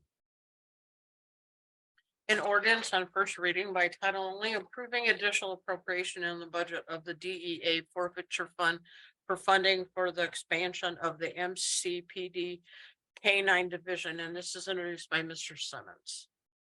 Any comments from the sponsor? Yes, I checked with the controller and she says the money is there, the funding is there. Thank you, Councilman. Any comments from the public? Yeah, Tommy Clavy, 1316 Ohio Street. I think I'll just go ahead and move this to third read and approve it because I think this ordinance sounds horribly good. Thank you, Mr. Glavik. Any other comments from the public?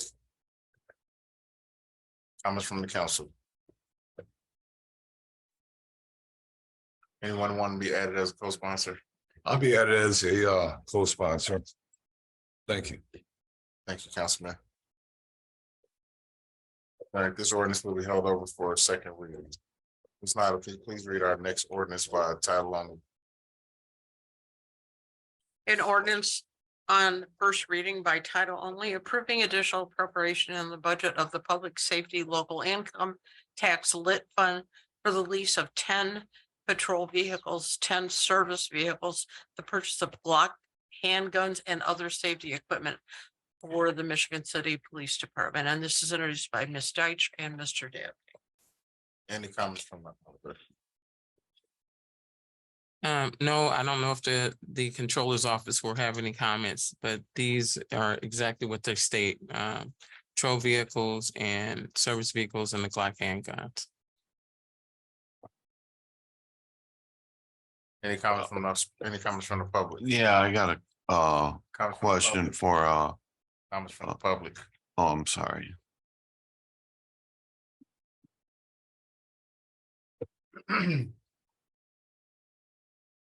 Double ago, Michigan City Fire Chief. I just want to go over a few things. February 17th, 2022, there was a public safety lit workshop, actually two of them. So these are comments that came from council members that at that workshop. One comment was additional money to keep our employees. That was stated.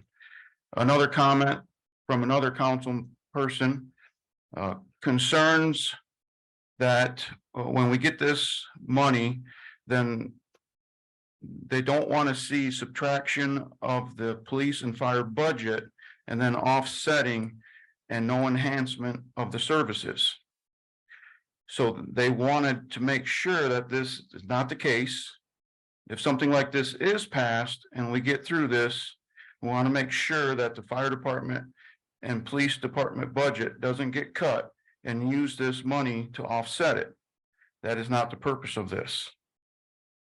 On March 15th, the Michigan City Common Council passed Resolution 4837 supporting the public safety lit. April 25th, March 15th, 2022, April 25th, 2022, the LaPorte County Council passed the public safety lit and it went into effect in October. So then in October, the Michigan City Common Council approved the city's 2023 budget. March 7th, just last meeting, 2023, Councilman Paul Prespolinski made a motion to use lit money to pay for an item that was approved to be paid for out of the 2023 budget. The council voted 4 in favor and 5 opposed. I commend the 5 that voted opposed on that. Motion was voted down. The item is to be paid for out of the budget. To me, this means the council has spoken and that any other items that are in the 2023 budget should continue to be paid for out of the budget. I want to go back to the resolution 4837. I would ask that all the council members read this resolution and specifically look at amendment number 4. And I'd like to get back with you off the meeting and discuss this after you read it, please. Thank you. Thank you, Chief. Any other comments from the public?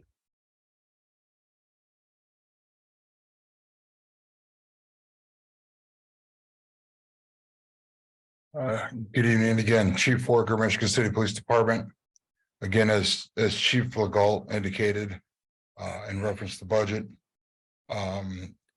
this monetary amount here to be used for 10 police patrol vehicles, 10 service vehicles, the purchase of Glock handguns and other safety equipment for the Michigan City Police Department. Again, as he indicated, was approved in the 2023 budget prior to obviously me taking this position. Again, like he stated last week, the council voted to oppose that purchase that he indicated, right? That it was already appropriated. These funds were appropriated into the 2023 budget. And again, if it was in the budget, I don't see why there's a need to reappropriate these funds into the lit tax money. As we indicated earlier by Councilman Paul Prespolinski, $800,000 of the public safety lit is being used for benefits. $850,000 has been used for a fire truck. One thing in particular, the tough books, that was something that we had tried to purchase or put into last year's, or I would say, I'm sorry, this year's budget, but was not. It was says, hey, use lit tax money, which is what we asked for, right? And was approved last week, or at least on first reading. And then plus the 545,360 or 376. I mean, this totals 2,495,376 out of public safety lit tax money. And we have yet to even talk about wages. As I've stood up here before and indicated to each and every one of you, the police department is short. And I feel salaries is part of that. Again, we are seeing applicants, right? We got 20 applicants at this last one, 11 showed up. Right, and then we get 6 that are even qualified to go on to the background investigation. So again, we're looking and asking, I mean, we need help from the council on this. Again, this is the city is expected to see $4.4 million. And we've already gone over half of that without even discussing salaries. So thank you. Thank you, Chief. Any other comments from the public?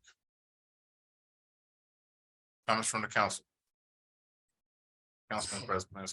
Well, I will say that I'm glad Chief Legault got all that information put together. But the whole thing is that when we passed that budget,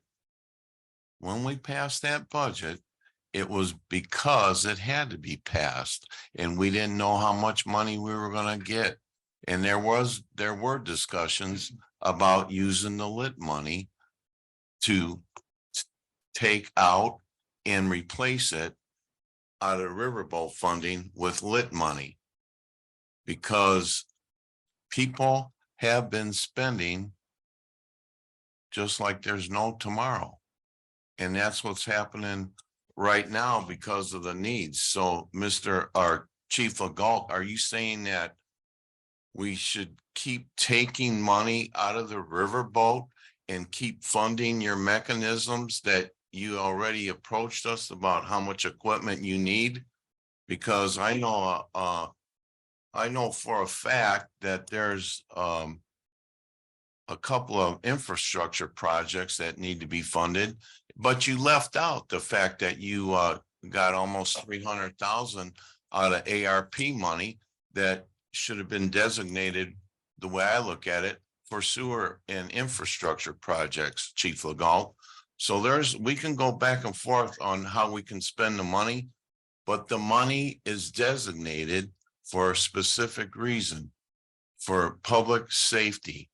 And I believe that there's questions on, no matter, you can say that all day, every day, but the fact of the matter is that the council knew that the lit money was coming in, but we didn't know how much, so it couldn't be appropriated on a technicality. Thank you, Chief. Any other comments from the council?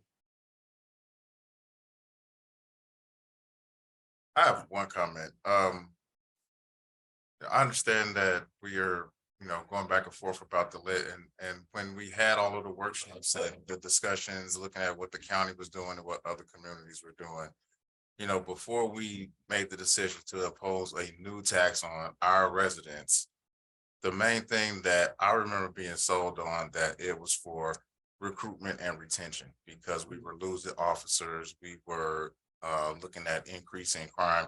And one of the main things that I thought was the main selling point was that we wanted to hold on to the officers we had and bring more officers into the department. So I know that the efforts are being made to do so, so hopefully we can continue on that path, and the equipment is just happenstance because you have to have the equipment when you bring the people in. So we understand that these monies are coming in, they're going to continue to come in. We're going to have to look at these things on a individual basis and see what's priority at the time. But I know that the original focus was to make sure that we could retain and recruit more officers. So hopefully as we get through the rest of the labor negotiating process and have those discussions, we can get focused back on that. So that was my only comment on that.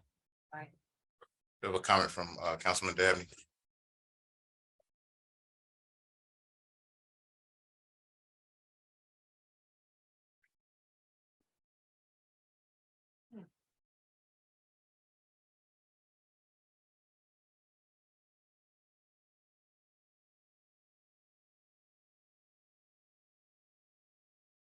Councilman Dabney, you're recognized. All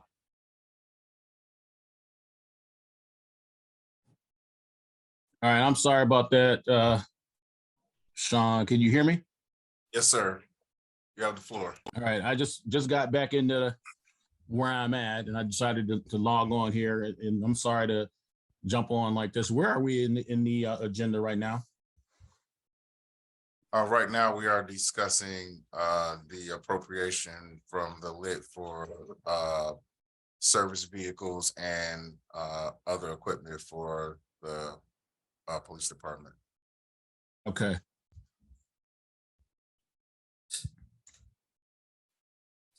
I just hit raise hand so I could see somebody would see that I was actually on there. Okay. So I'm trying to find that ordinance on my paperwork right here.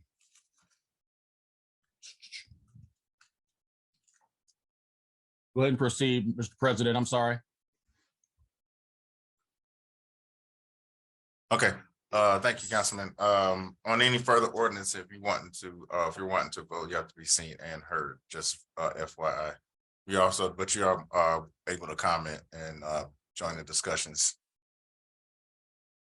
Okay. Thank you, sir.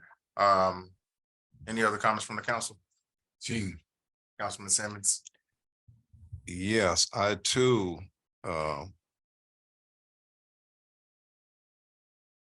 thought that large portion of this fund lit was going towards recruit and retention. You see, the county departments have already put forth that effort. And here we are talking about huge issues, huge requests. How much are we gonna have for recruit and retention is the question I have. I mean, seems like we're doing a lot of spending out of lit. I agree. Thank you, Councilman. Any other comments from the council? Yeah, just a couple comments. You know, and we're meeting Thursday. The labor negotiating team from the council is going to be meeting with the fire department union and with the police department union to sit down and talk about raises and whatever else the police and the fire are going to present to us. And this lit tax, in my mind, yeah, it's for recruitment and retainment. And we're going to have money for recruitment and retainment. But we should be using this money to purchase these kind of items that deal with public safety. And by doing that, I don't think we're going to drain that fund to where it's going to be detrimental to both the police department and the fire department. So, you know, just give the city council a chance to sit down with the unions. And we know exactly what's going on, and we're going to be professional about this. We're going to sit down and talk. We're going to go back to the city controller. We're going to look at the numbers, and we will get everything resolved. People just have to be patient, both with the city council, the city administration. And this deals with the mayor and this deals with the city controller also. So be patient and we're gonna get the job done. Thank you. Thank you, Councilman. Any other comments from the council? This ordinance will be held over for a second reading. Ms. Nyla, can you read our last ordinance on first reading by title only? An ordinance on first reading by title only, approving additional appropriation in the budget of the Park and Recreation Operating Fund for additional funding of the fencing at Patriot Park and repairs in the glass panels of Sunset Grill. And this is introduced by Mr. Dabney. Does the author have any comments? Councilman Dabney? Councilman Dabney, do you have any comments on this ordinance? Yeah, I'm trying to get to it, Mr. President, but at this time,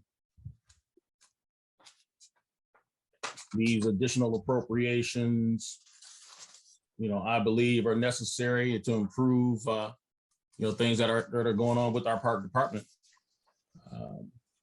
And that's why I decided to be the sponsor to bring this forward. So I'll just stop with that comment right now, and I'm sure I'll have a lot more to say on next reading. Okay, Superintendent Shen is here, so maybe he can elaborate or expound.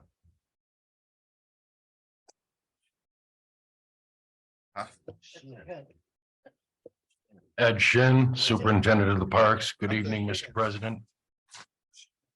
No. Okay, say whatever you want. I said Shen, I know. Good evening, council. For the record, I said Shen.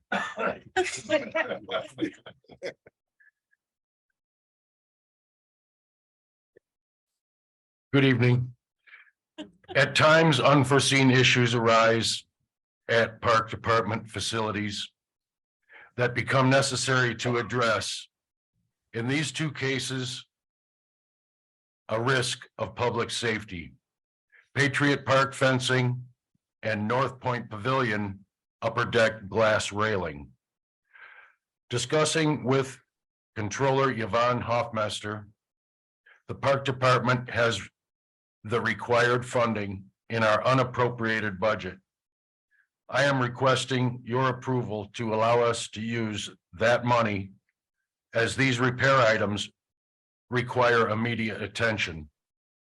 I also ask that the council hears the second and third reading together if approved tonight.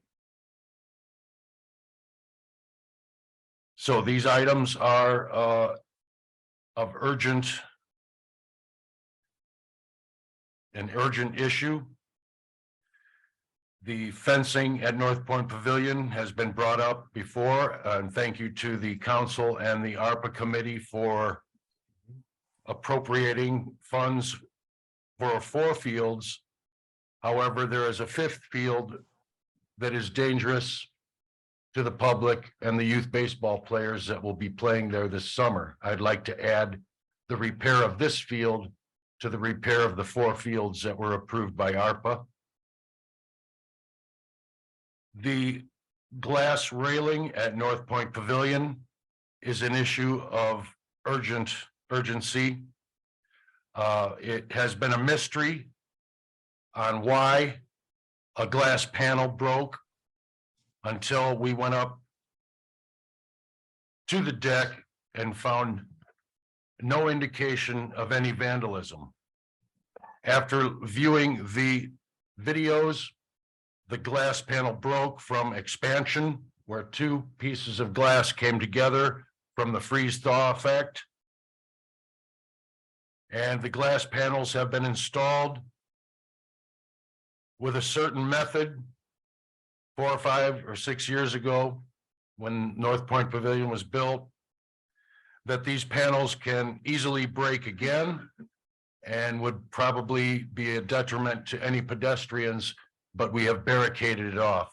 So I'm asking the council if you will approve this appropriation or movement of money, transfer of money from our unappropriated budget.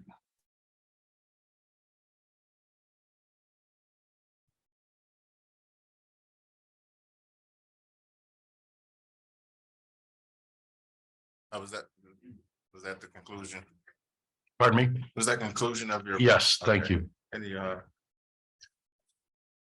make a motion, we have comments from the public. okay, We're still, this is public. all right, okay. So, any comments from the public?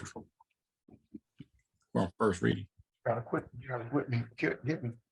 Rodney McCormick, tomorrow will be, I will lived in the first war for 51 years. I don't understand why Mr. Shin was not put on the ARP committee to put out the money. I don't know who idea it was to put that committee together and leave our park off of it. Crimes with the youth in our city is outrageous. Nobody wants to put programs together. The stuff that he's showing, those fence lines, it's a hazard, but we got playgrounds that's worse than that. We can go straight to the King Center Park. We can go right out there where branches are falling at any time. And just imagine if that hit somebody. We're repairing one thing and we can repair everything with the money that we have left over with the ARP funds. I'm sick to my stomach to know that we had people that was holding the ARP funds as a way to use it to get people to vote for them. It's nonsense. We're better than this. We don't need to just fix Patriot Park. We need to fix all the parks. We sit around and pretend like this stuff doesn't exist. And I know Mr. Shin, he's ready to go. If you guys give him the money, we have equipment at the sanitation department, street department. Most of the work we can do in-house. Another thing we don't like to do. Come on, city council members. We can do better than this. They need more than just $250,000 so they can just buy a truck. Their workers are grossly underpaid. It's time to do what's right. Fix all the playgrounds, fix everything that the park department needs, and provide them with enough funding so they can bring young adults back to our playgrounds and give these young kids something to do during the summertime. Thank you. Thank you, Mr. McCormick. Yeah, Tommy Kolavic, 1316 Ohio Street. This is just a perfect example why either the city of Michigan City or the Michigan City Park Department has absolutely no business owning and operating a $30 million sports complex or whatever it's supposed to be. Thank you. Thank you, Mr. Carter. Any other comments from the public? Comments from the public? Any comments from the council? Councilman Paul Prespolinski. Yes, I'd like to make a motion that we have second and third reading tonight. All three readings at once. No.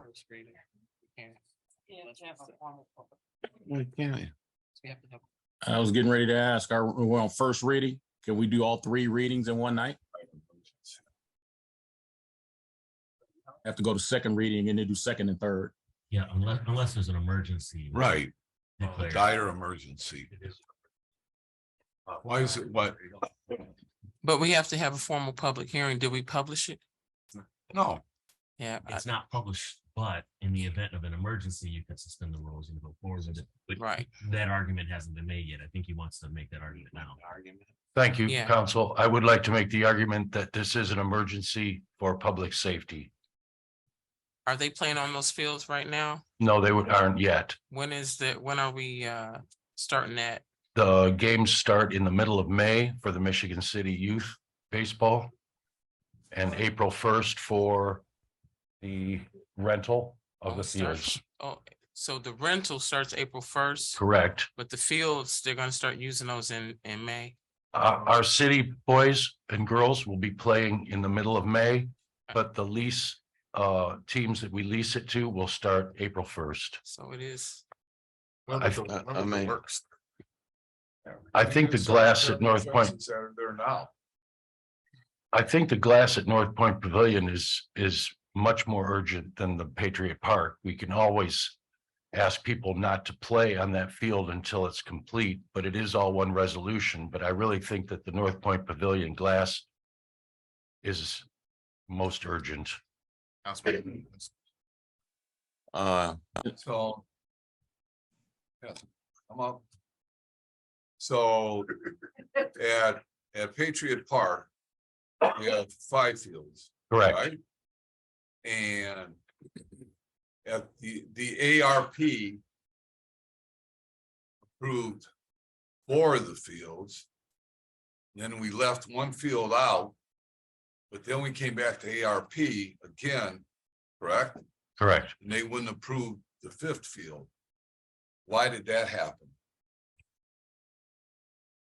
It didn't approve it. It wasn't that. It was saying, were there other funding mechanisms that could be used for it? And Controller Hoffmeister said there are other funds that could be used. That's correct. And that would be a transfer from one of our funds. That's what happened. Okay, I guess in my mind, I would have taken the ARP money.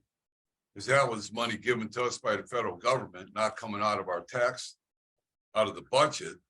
And use that funding and just keep the money that we have in our budget.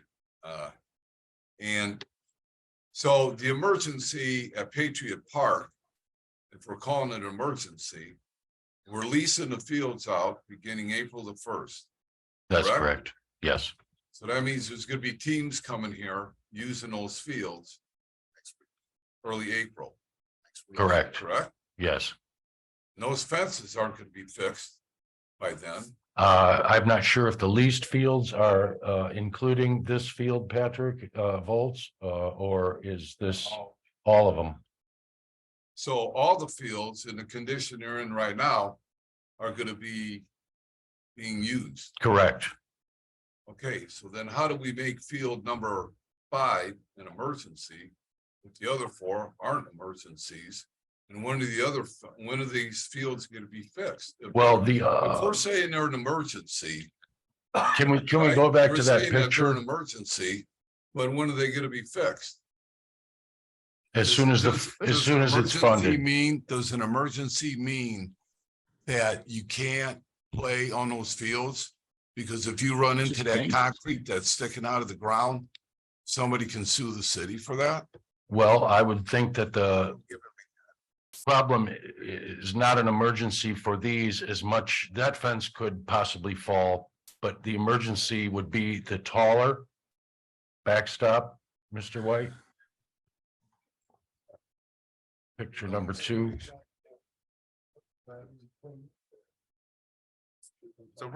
So Superintendent Shen. Yes. if The ARP committee appropriated funding for the repair of 4 of the 4 fields. Has that, have those repairs happened already? They have not. And what's the schedule for those? Mr. Volts, as soon as we get funding, I take it will be. As soon as we get funding for the 5th field, because it will be one company doing all the fields. Again, this is all on one resolution, and the major urgency is North Point Pavilion glass. This backstop, though, is very unsafe, and I think it's urgent Councilman that that's Dabney had a fixed. comment. Councilman Dabney, Make a motion, we declare this an emergency and have all 3 readings in tonight's meeting. Thank you. One more question. there's a motion on the floor. Oh, okay. Still have discussion, but. I get, looking what's going on here.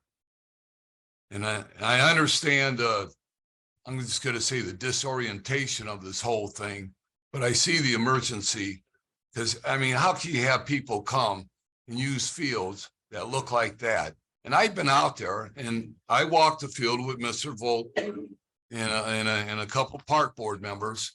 And it's gotta be done. But how are we gonna let people come here and use those fields, even with a backstop that's leaning? What kind of liability do we pose as a city? I just assume shut them fields down until them backstops get fixed the way they're supposed to be fixed. It's not my fault that we're sitting in a position we're in right now.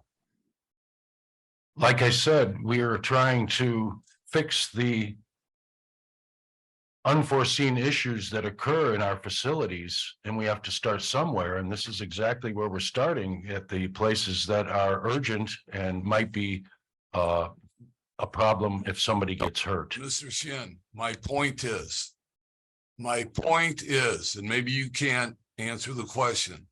Maybe it has to come from the city attorney, or if you want to chime in, you can chime in, Mr. Jewell.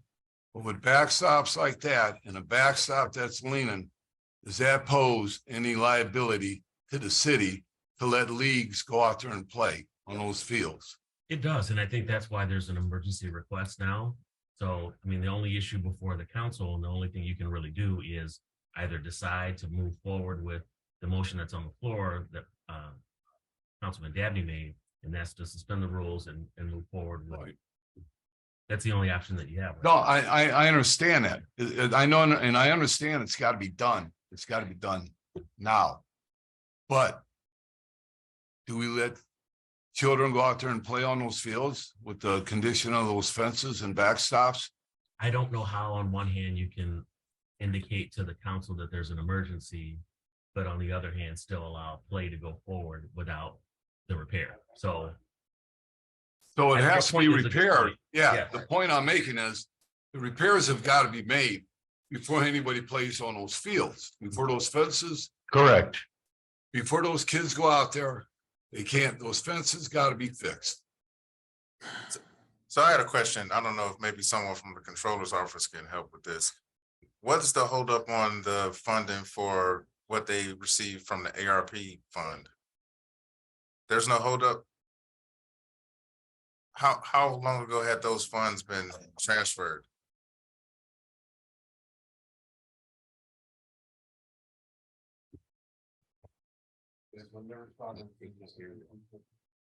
We approved it. We approved it about a month ago. So that was my my question is, you realized that you forgot one of the fences, but you could have already had those fixed. Or the process started? Or so you have a vendor, so are you saying they can come in and fix them now, like Correct. next week? Yes, Okay.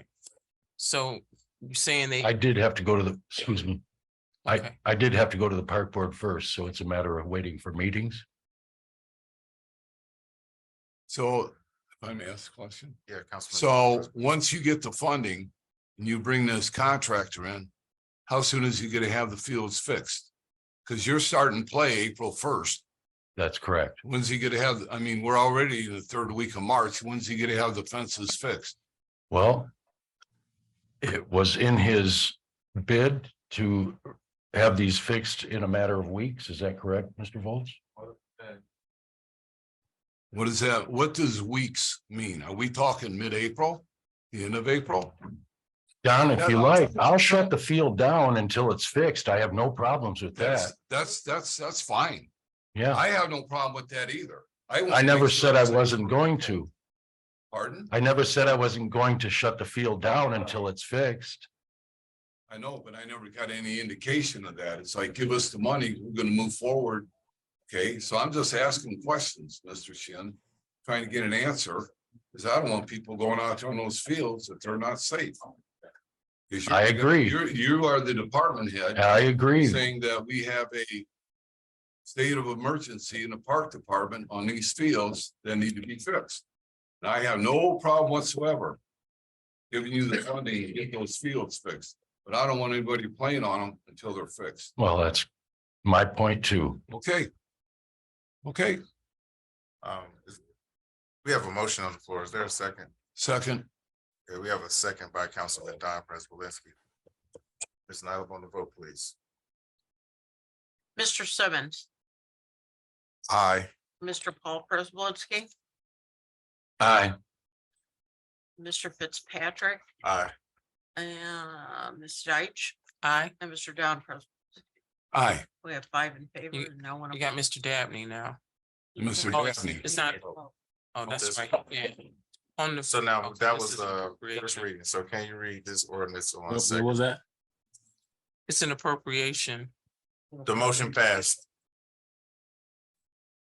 He can vote on anything that's not an appropriation. This was just to have second and third reading Okay, on this motion, so he can actually vote as long as it's not on the appropriation, but it passed.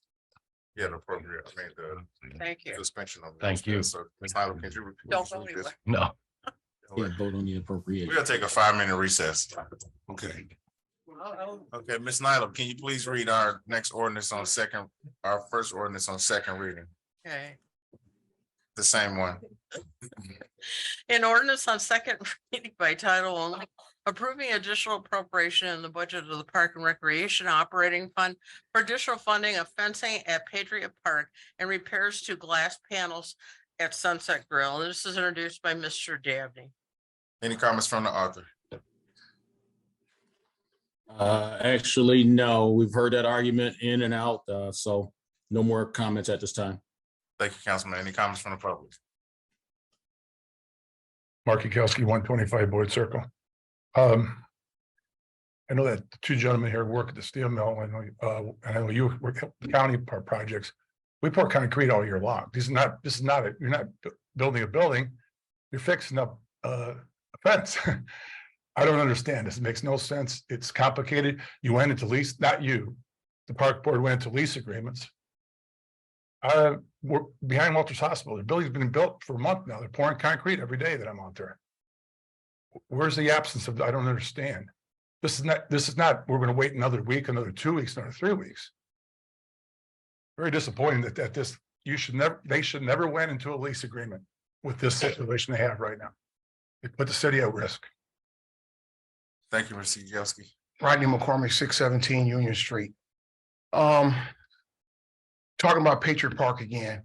If it's truly leased out, I've been told this because we needed help from the park department at the King Center once. If you lease this out, you had to make sure the people that you leased it to had appropriate insurance. There's no way we would have done that. So it should be covered by insurance. Mr. Shan, if you want to try to explain that to everybody and let us know what's going on with that. Patriot Park was put way out there on the other side of 94 to keep African-American kids from participating in programs. It's very sore. A lot of us don't even go out there. A lot of us don't even participate. We don't even go out there. There's a reason for it. I would never let my 13-year-old son ride a bike all the way to 94. Will he come back home? Or will he get picked up in the ambulance? Right now, I believe the youth program only have 30 kids in it. When I went to the last park board meeting, I believe that's the number. Don't hold me to it, but I believe that's the number. The reason why those numbers are so low, they removed it from Gardena Park. It used to be right there where people can ride their bikes and be safe. Everybody want to run the Patriot Park.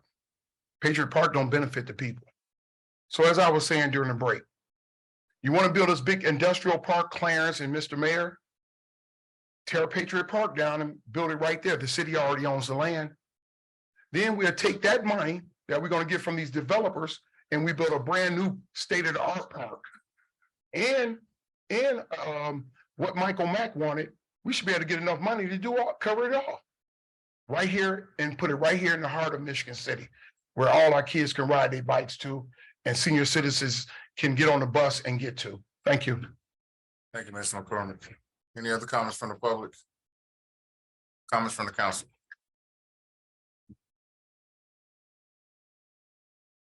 Having none, this ordinance will be held over for third reading. Ms. Nyla, can you please read this ordinance on third reading? An ordinance on third reading by title only, approving additional appropriation in the budget of the Park and Recreation Operating Fund for additional funding of the fencing at Patriot Park and repairs to the glass panels at Sunset Grill. And this is introduced by Mr. Dabney. Any comments from the author? None at this time. Any comments from the public? Yes. Yes, Mr. Yagowski is correct. Concrete can be poured all year round. Getting back to the scheduling of shutting down the field in case there would be any liability for the players.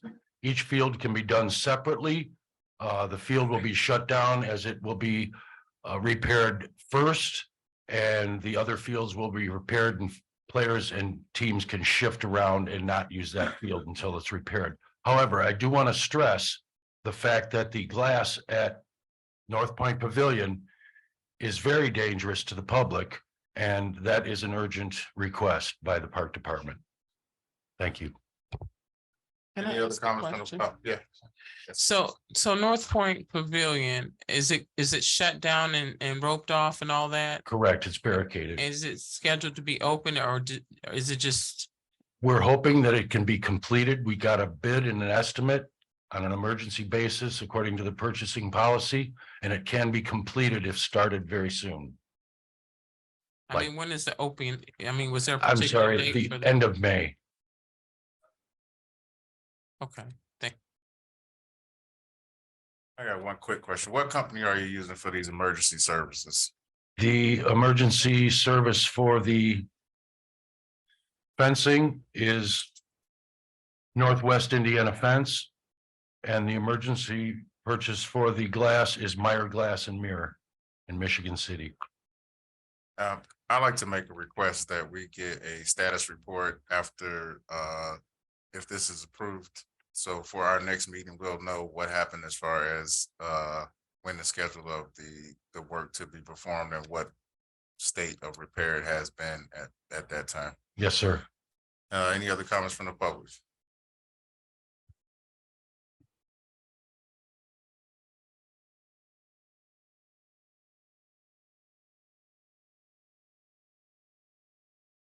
Mayor Perry, just one quick comment, Mr. President and Council, to address Mr. Yagelski's comment of negligence in why we're leasing it.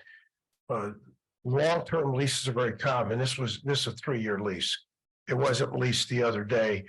We're in the second year of a 3-year lease. So this is something that just you can't plan for. Thank you. Thank you, Mayor Perry. Rodney McCormick, 617 Union Street. Why nobody want to answer the question about insurance? If you leasing it out to somebody, they have to have insurance in order to use the field. Or are we flipping the bill for the insurance? It's a simple question. And then if you go out to Oak Hills Park and look at the playground out there where the trees have caved in the fences out there, then we got emergencies everywhere in every one of our parks.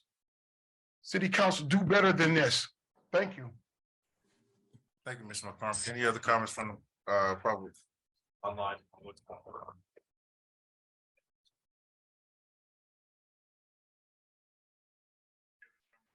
Mr. Borden. Yeah, Daryl Borton. If I remember right, Sheila Matias, when she was mayor, Patriot Park was given to the city for $1 for 3 years. And I don't see where Patriot Park needs to be torn down because we've had a lot of softball games out there for the youth. Thank you. Thank you, Mr. Borden. Any other comments from the public? Yes, sir. I would like to comment on Mr. McCormick's words up here. The leasee does have insurance. And I think we were discussing earlier in the meeting about risk management. And that would be one of the things that we'd be undertaking in this case is trying to eliminate risk. Thank you, Mr. Shannon. Any other comments from the public?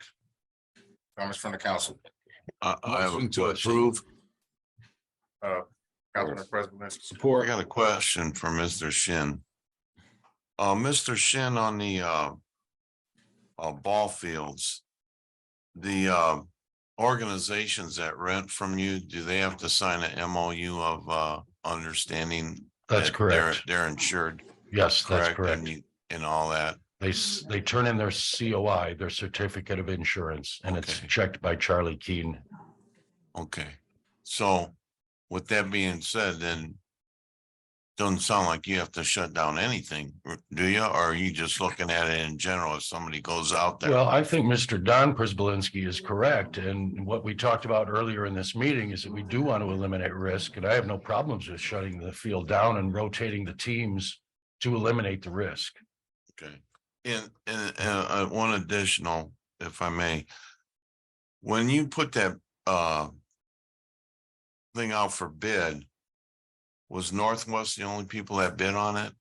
Well, Mr. Volts did that. Mr. Volts, Is that right? Okay, thank you. thank you. Okay, we have a motion to approve by Councilman Don Prespolinski and seconded by Councilman Brian Dabney. Ms. Nyla, on the vote, please. Mr. Paul Prespolinski, Aye. Mr. Fitzpatrick, Aye. Ms. Deitch, Aye. Mr. Don Prespolinski, Aye. Mr. Simmons. Aye. We have 5 in favor and no one opposed. Thank you, council. Ordinance passes. I got a question for Mr. Harris. Mr. Harris, excuse me. Mr. Harris, I guess it's a point of order. Can somebody who's participating by Zoom and participating in the discussion, can you make a motion and you're not even gonna be able to vote on it? Depending upon the subject matter. So if it's something that you're not able to vote on, it's not something that you should make a motion for either. Well, he made them. So it depends on depends on. I know, okay, but that's what I'm getting at. That's exactly what I'm getting at. I They make shouldn't the be motion done. He to shouldn't have seconded. go second and third reading. Well, the statute speaks to voting, not necessarily who makes the motion. I don't think it's advisable to do the motion, but there isn't anything in the statute that prevents it. The statute only restricts voting with respect to the remote participation in public meetings. Okay, so then with that being said, the motion to make this an emergency order was made by Councilman Dabney. Yeah, the motion again isn't a Okay. problem pursuant to The move statute. is not the problem, the vote is. Correct. Okay, thank you. Ms. Nyla, can you read our first ordinance or second ordinance on second reading, please? All right, An ordinance on second reading by title only, approving additional appropriation in the budget of the Public Safety Local Income Tax Lit Fund for the purchase of tough books for the Michigan City Police Department. And this is introduced by Mr. Simmons, Mr. Paul Prespolinski, Mr. Don Prespolinski, Ms. Deitch, Mr. Dabney, Mr. Mack, and Ms. Tillman. thank you, Ms. Nyla. This will be our formal public hearing. Is there any comments from the sponsors? Yes. Councilman Simmons? Can we hear this on third reading tonight so they can get this to the next Board of Works so they can get these tough books ordered? So is that a motion by Councilman Simmons to move to have third reading on this ordinance this evening? I'll second. So we have a motion by Councilman Simmons and seconded by Councilwoman Deitch. Ms. Nyla, on the vote, please.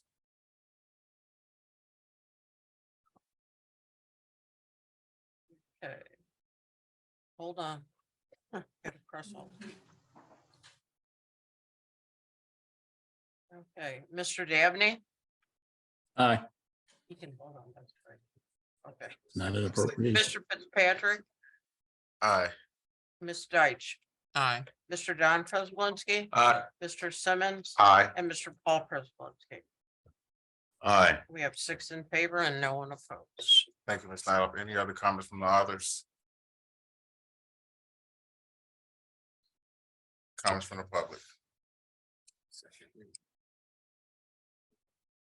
And this is our formal public hearing. Any other any comments from the public? Comments from the public?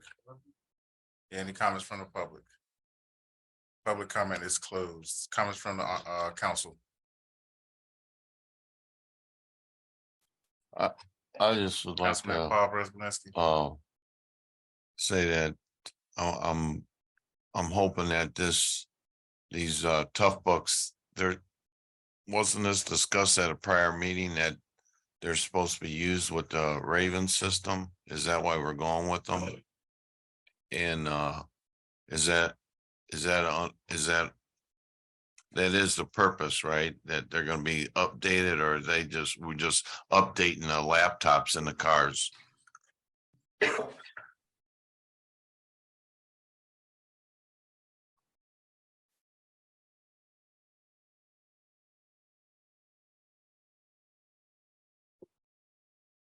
Marty Corley, Chief Operations, Michigan City Police Department.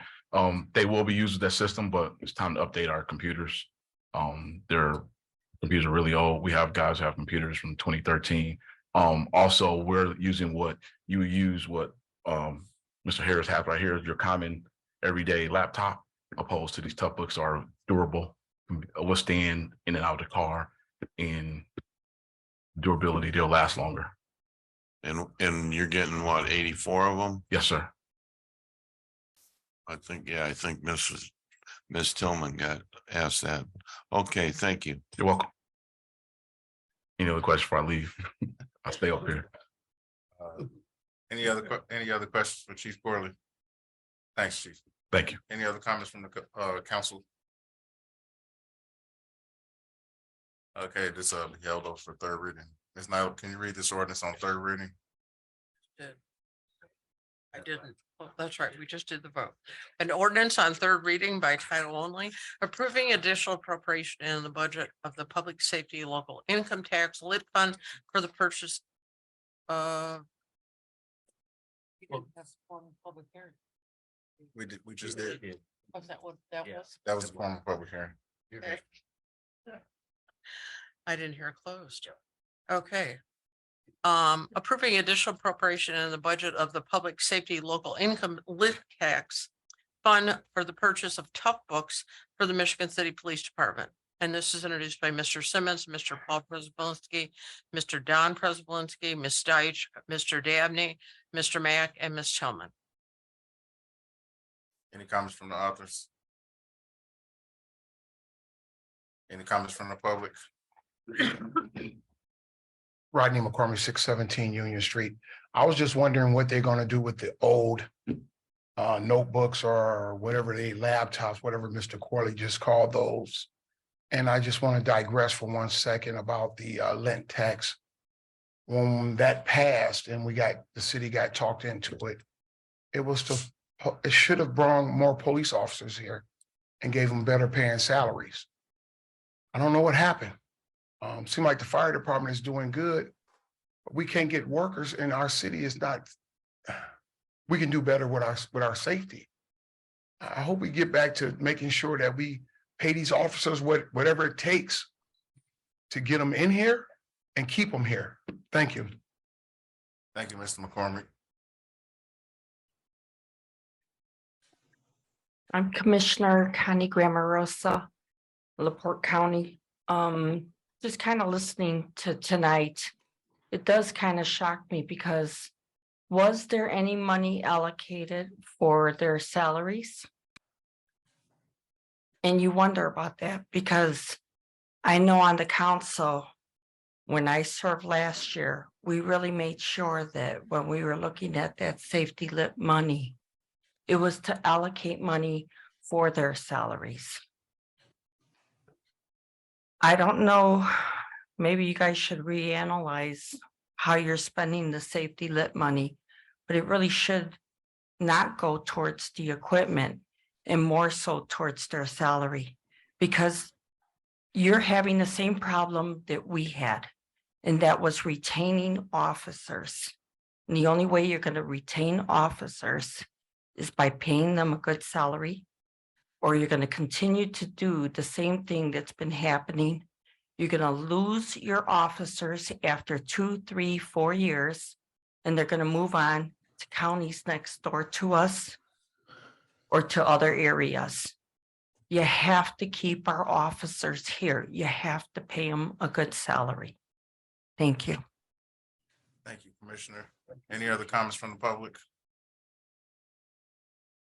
Any other comments from the public? Comments from the council? Councilman Dabney? Yeah.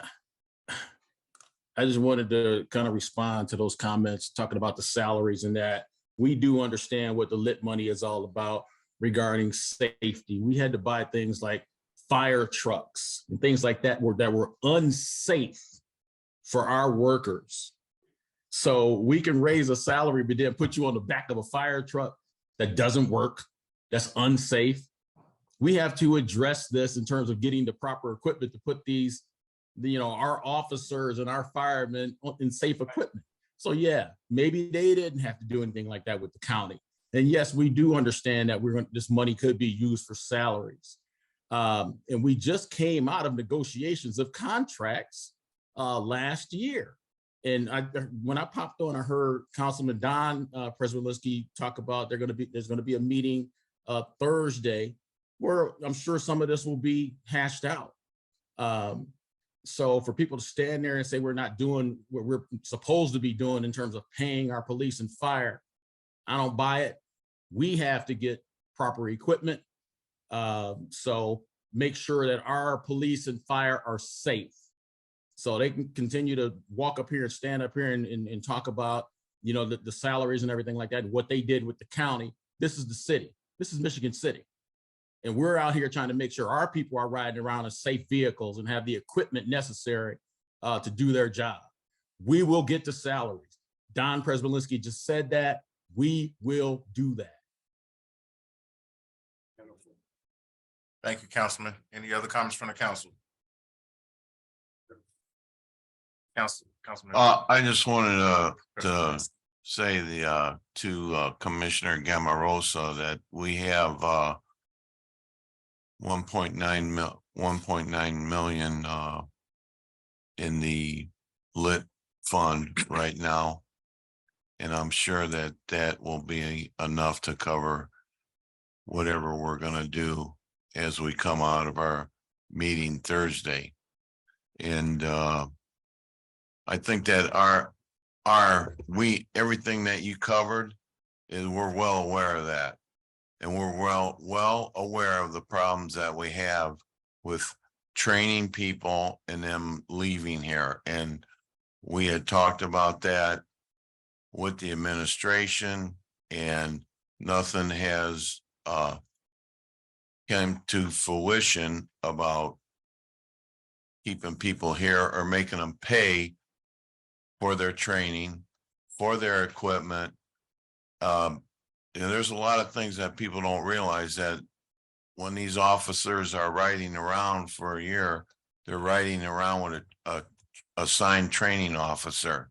So we're well aware of everything that we're looking at. Commissioner, I appreciate your comments, and we're going to address that as we get into our meeting Thursday. Thank you. Any other comments from the council? Motion to approve. Second. We have a motion to approve by Councilman Don Prespolinski and seconded by Councilman Paul Prespolinski. Ms. Nyla, on the vote, please. Mr. Fitzpatrick. Aye. Ms. Deitch. Aye. Mr. Don Prespolinski. Aye. Mr. Simmons. Aye. And Mr. Paul Prespolinski. Aye. We have 5 in favor and no one opposed. Congratulations. Thank you. Ms. Nyla, can you read our last ordinance on third reading? An ordinance on third reading by title only, annexation of certain contiguous areas of real estate consisting of approximately 32.866 acres located in an unincorporated LaPorte County, Cool Spring Township, Indiana, south of County Road, west 400 north, west of County Road, north 950 west, north of the east-west section of the North Frontage Road, and east of north-south section of the North Frontage Road, declaring the same area to be part of the incorporated jurisdiction and within the city limits of the city of Michigan City, LaPorte County, Indiana, pursuant to Indiana Code 36-4-3. And this is introduced by Ms. Jiggis and Ms. Deitch. Any comments from the audience? Any comments from the public? Thank you. Mark Yukowski, LaPorte County Councilman, District 3. Councilwoman, Deitch, I'm sorry, Deitch, excuse me. Councilman Deitch, the Matt Reardon does not receive money from every project. He is a straight salary for the whole year. So it's that. As far as the unincorporated area, we put water and sanitation and sewer throughout that area for development. So it's not necessarily considered an unincorporated area, because we are developed that area around there, and which you have plenty of use for water and sanitation. So that's going to be a positive for Michigan City, not a negative. Just as was brought up that the law a couple of years ago, or maybe it was just last year, for 20 years, you will not receive the 3.75 cents per 100 assessed value for 20 years. You will not receive that. And along, I had one other point, I'm sorry. I'm sorry, I forgot the other one. The other question was asked, will Mr. Dabney be voting on this?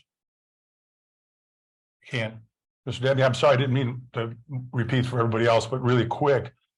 The county went into agreement about 15 years ago for 400. And that was to agree that the city and the county would put $7.5 million each for 400 to develop it. That was the joint between the two parties, the two entities. And so we feel that this type of project should be worked together, not separate. We feel that economic development should not be divided division line on 400 or 20 or all the roads that go around there. That economic development should be used for the tool to bring people to Port County, not just to sit there and take property back and forth. Because again, do we stop at 400? Do we go to 94 next, or do we go to 300 next? That's my question. So you got the short version of that's all I'll tell you about. So thank you, sir. Thank you, guys. Thank you, Councilman. Any other comments from the public? Yeah, Tommy Slavic, 1316 Ohio Street. The one thing I'm more opposed for about annexation is tax abatements. You've given all these companies tax abatement, and you know when they come into the city, they're going to come asking for tax abatement. No tax abatement. You've given all these companies tax abatements only for them to pull out. In 2012, you actually gave Federal Mogul a tax abatement while they were actually they brought the Mexican from Mexico to actually train to take our jobs when they moved and relocated to Juarez. No tax abatement. Thank you. Thank you, Mr. Calabria. That's a good idea. Rodney McCormick, 617 Union Street. I was listening to this stuff go on and on for the last couple of weeks. Mr. Prespolinski, Don, you continue to ask Ms. Deitch questions about what's going on. Is she the only one that knows something about this deal? And have the whole city council been debriefed about what's going to take place? It seems like whenever there's a question, it defers back to Miss Deitch. Forgive me, Miss Deitch. It's very questionable. It's I don't know. I just like to know what's really going on. But if this was in the best interest of the city, go ahead and do it. I just think that we should know what's at stake. And again, I think he just laid it out. We won't receive no money for 20 years. Thank you. Thank you, Mr. McCormick. Any other comments from the public? Yes. Mr. Reardon. Thank you, Mr. Chairman. Matt Reardon, MCR Partners. Just to clarify a point, yes, I am a consultant for the LaPorte County Redevelopment Commission. And the property is located in LaPorte County Redevelopment Area 421.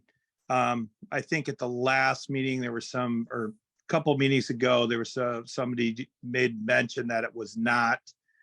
We confirmed that it is in fact there. We had some communication back and forth with the City of Michigan City's Office of Economic Development and also with the potential developer. And while this is a voluntary annexation, the Redevelopment Commission suggested that we make sure that the financial interest of the county be protected. And that's not just a siloed discussion. That is because there is debt in the district. Debt in the district. So what does that mean? That means that any increment collected in the district will be used to pay the debt until the debt is paid. So I presented some options to alleviate this obstacle, and that was for the city to discharge the debt, and or the county would continue to collect the new tax increment until the debt is satisfied. Now, there was also some discussion that there's nothing out there and the city would get everything over and above what is not there? And the answer is no. The county will continue to collect that. So if Mr. Smoke continues with this project, the county would collect the debt. So the question I have for the board, and really more particularly for the Office of Economic Development, is the developer okay with paying the difference of $1.73 per 100 of assessed value versus $3 per 100? And that's the question, because that would be what would occur if the property was annexed. The county is well positioned to serve this project with water and sewer, as they've made the investments over the last several years. And so that's the real central question. If the developer's fine paying more in tax, fantastic. Welcome to Michigan City. Just to also clarify another point regarding TIF or tax abatement, the county is prohibited from creating what's called a pancake TIF over a county TIF district. And any tax abatement request made at this location, because it's located in a county redevelopment area, would have to go through the LaPorte County Redevelopment Commission. All that being said, sounds like the project as proposed was great. To my knowledge, there's no change of zoning requested as a result of the project, meaning the Unified Development Ordinance is working like it should. So those are the implications of annexation on this particular project. If the city found another one-off project they wanted to annex that was not in a county redevelopment area, this would have no impact. The county would have the ability to do exactly what they would, or the city would have the ability to annex, to collect all the property taxes due the city in that particular tax district. Thank you very much, Mr. Chairman. Thank you, Mr. Reardon. I see, was there Mr. Smoke? Was that the developer on the panel?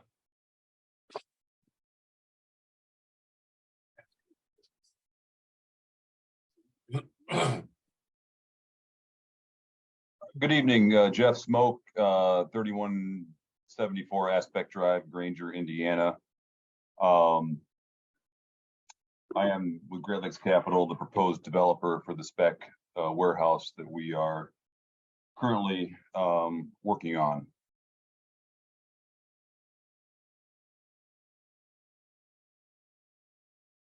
So there was a question posed, are you prepared to pay more in property taxes to assume this property or this project? Well, given that, so we do a lot of these spec warehouses, and they're speculative, obviously, by the title, and we're trying to attract a tenant, manufacturing or logistics user with an employee base and have them make that investment. And so they do shop around for the best terms, and taxes are triple net on these deals, so there's directly passed through. And this will, to be transparent, this project would require some sort of TIF incentive and or abatement to make it work, no matter if it's in the county or the city. So if there's consternation on granting that, then it would be a challenge here. We just did one in Hammond, and we have a large spec warehouse going up there. We got a full 10-year abatement on that project. And so, if we're not going to be allowed to get an abatement and or a TIF, then, it doesn't make sense to move forward. So just to be blunt. Thank you, Mr. Smoke. Any other comments from the public? Any other comments from the public? Comments from the council? Yeah, I have a question for Mr. Reardon. Are you still there, Mr. Reardon? We'll get him back. Yes, sir. Yeah. You had mentioned, is the city ready to discharge the debt? Yeah, what does that mean? Would mean to pay off the debt in the district. And what is the debt in the district? The bonds issued were 4.4 million for the municipal infrastructure owned by Michigan City Water and Michigan City Sanitary. All right, so if we annex it, then the city has to pay $4.2 million to who? To the bondholder. Oh, okay, Yeah, okay, it doesn't go to the county, councilman. It goes to the bondholder. So this was not a intergovernmental loan situation where, you know, the county council used, you know, rainy day funds. The Laporte County Council also did pledge, I think $1.5 million to help offset this TIF so that we could, you know, make the bonds marketable. I mean, the simple fact here is that, you know, Mr. Smoke's in a situation where he's got a good project. The math won't work if it's annexed because of the law in the state of Indiana for Mr. Smoke. The county has the flexibility to do the things that Mr. Smoke requested. I'm not quite sure why there was a desire to be annexed or as to why. That's between the property owner and the city of Michigan City. Like I said, I thought I would ask the question, is, you know, the developer prepared to have a base tax rate that is $3 per 100, as opposed to having a base tax rate of $1.73. You know, I'm familiar with Mr. Smoke and his project in Hammond, and I know this, that they would have loved to have had a $1.73 per 100 tax rate in Hammond, because they're also at 3%.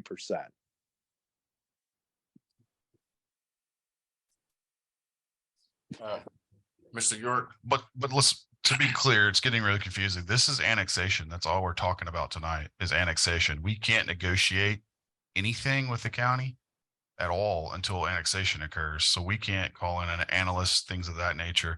And we don't automatically, just because we annex, we don't automatically owe $4.2 million to the county for that piece of property. That's not correct.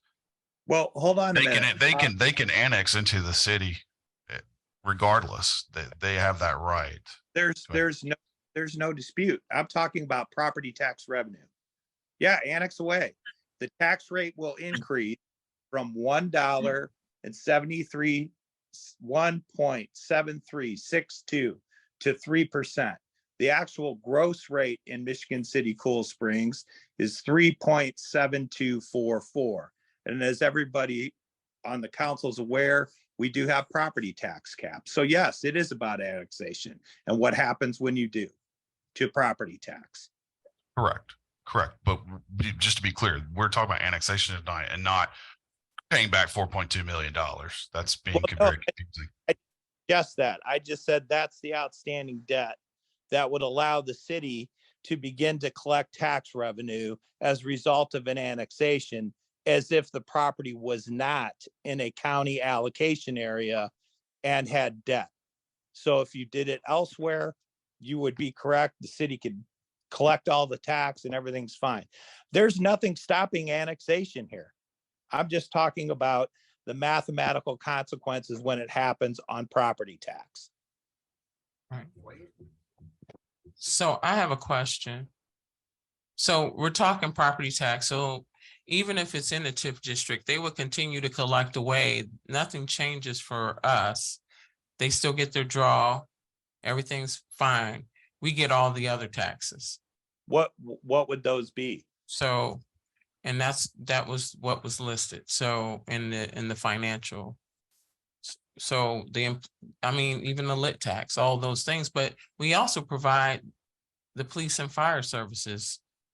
All those things are part of that. So I guess I'm trying to understand why we're negotiating the TIF live when we're working on the annexation and the back and forth. I know that the city has been meeting with you all privately, I guess, over the last week. Have you all met with them? We had. No. Did you, or we had a meeting about probably 2 weeks ago, and then we today I reached out to Commissioner Haney and explained to him what we're doing moving forward, and even sent an email to him and the rest of the group. And so we are planning on meeting with them after the annexation. Okay. So you can't negotiate until after the annexation. Okay. Well, You have another.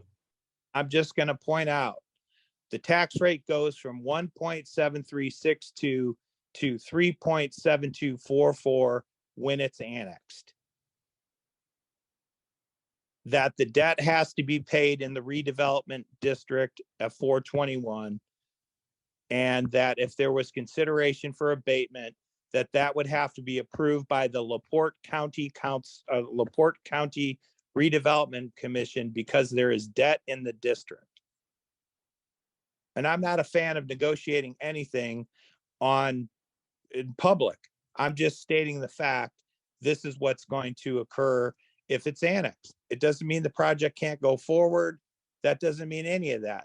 The question I had is still valid. Is the developer want to pay $1.73 per 100 or $3? That's pretty simple. Mr. President, just as a point of order, just as was mentioned, the only thing at issue is the annexation tonight for consideration.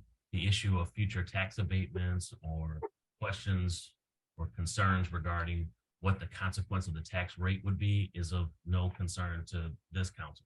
The only question for you is the annexation. And because it's voluntary, you've got the developer on the line saying he wants to move forward with it. Either the council will agree with that or it won't. But we could talk about the project all night long, but that's just not what's before the council. Thank you for that clarity, Attorney Harris. Was there another comment from Mr. Smoke?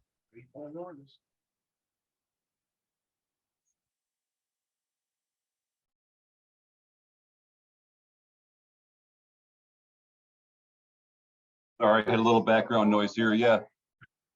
We are very interested in the project, but I just want to be clear, whatever taxes we're paying, I mean, the project is going to need significant support to make it work. So I don't want to go down a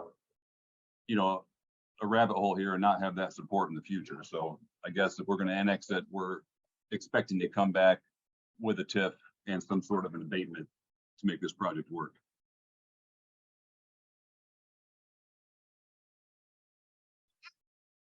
Councilman President.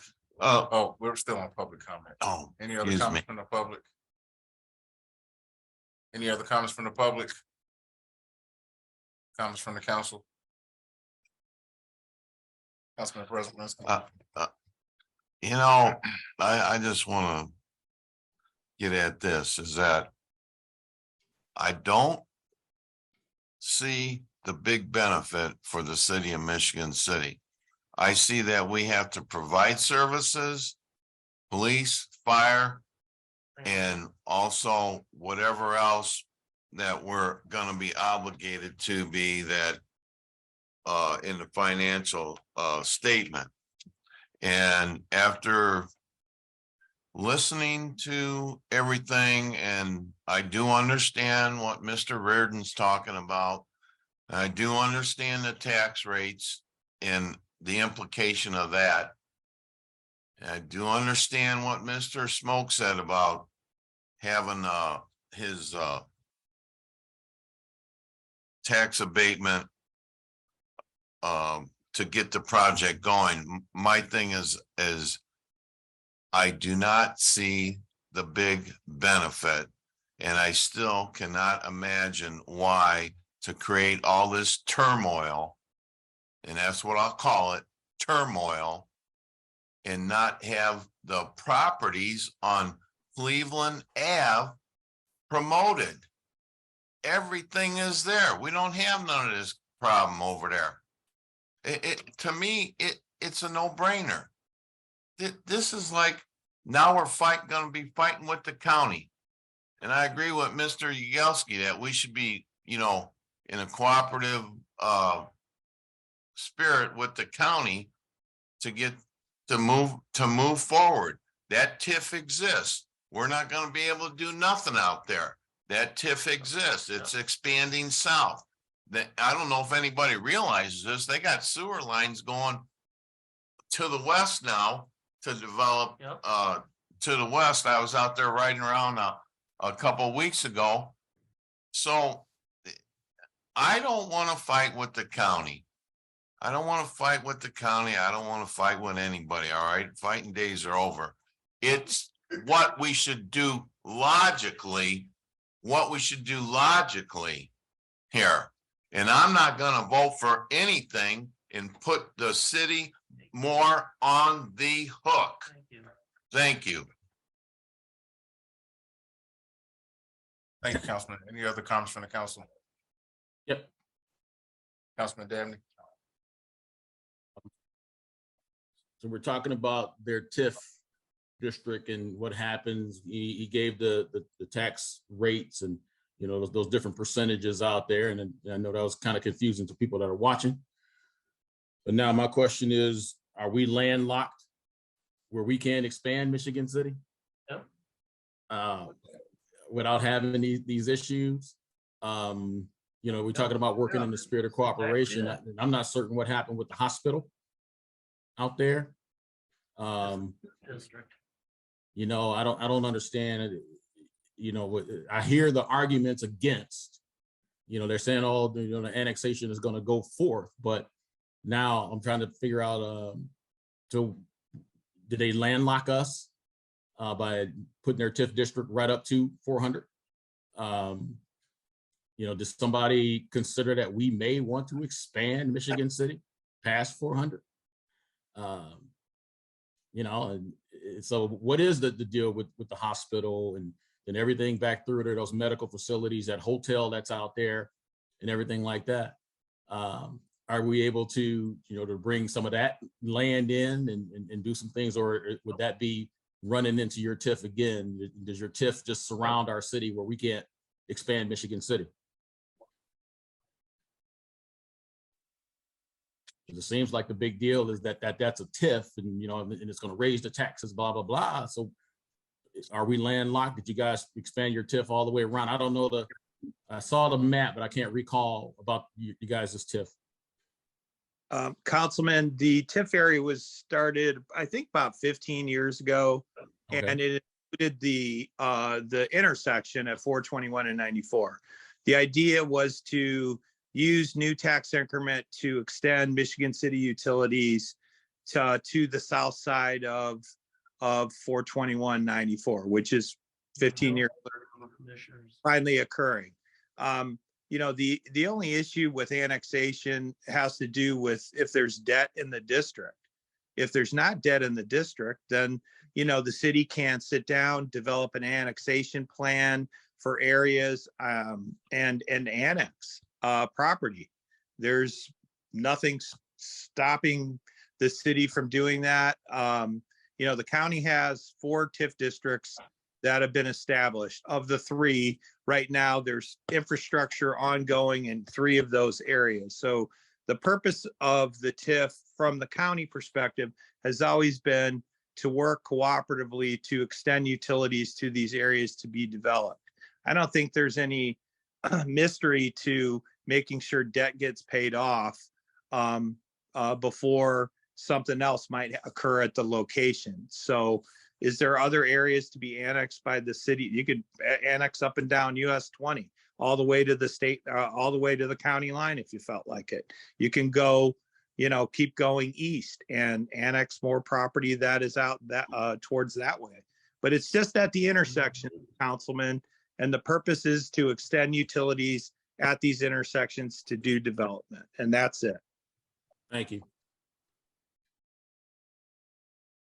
Thank you, Councilman. Any other comments from the council? I think he was telling me that Dab was Attorney Harris, did you have a comment? No, other than I'll just reiterate that there isn't anything legally that prevents the city from annexing this property, whether there's debt or no debt.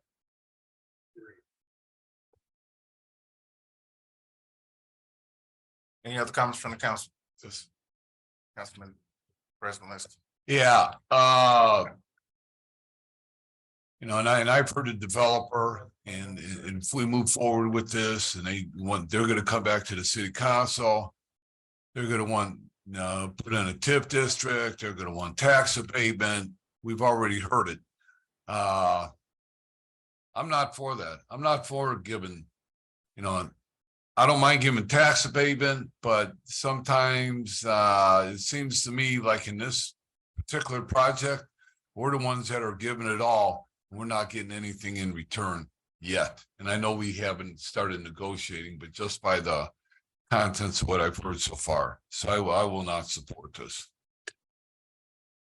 Any other comments from the council? Comment. So with that being said, I will make a couple of comments. So with this particular project, the developer approached Michigan City, and that's how we got to this space. It wasn't about fighting. I'll say that because it never was about that. But if a developer comes to us as a city, we move forward with what they request of us. And that's what was happening. I don't know the developers from any other developer that's come to before us. So don't want this to be some type of these back and forth and explanations and what this does and what the tax rate. I had no idea about the tax rate. It was all about annexation and a developer that came before us requesting it. I'm going to go ahead because we're on third reading and move for adoption, but just understanding that Mr. Smoke and the developers, they understood what they were getting into when they asked for the annexation. So it's not like this was some type of I don't know what you call it. I don't know them from, like I said, from anyone. First time we had the conversation, it was because it was in the TIF. But again, this has nothing to do with the TIF. So again, I will move for adoption because it's on third reading so that it doesn't sit on the table so that we can move forward and get this off the agenda. Support. We have a motion to approve by Councilwoman Deitch and second by Councilman Dabney. It's not upon a vote, please. Ms. Deitch. Aye. Mr. Don Prespolinski, No. Mr. Simmons, Aye. Mr. Paul Prespolinski, Nay.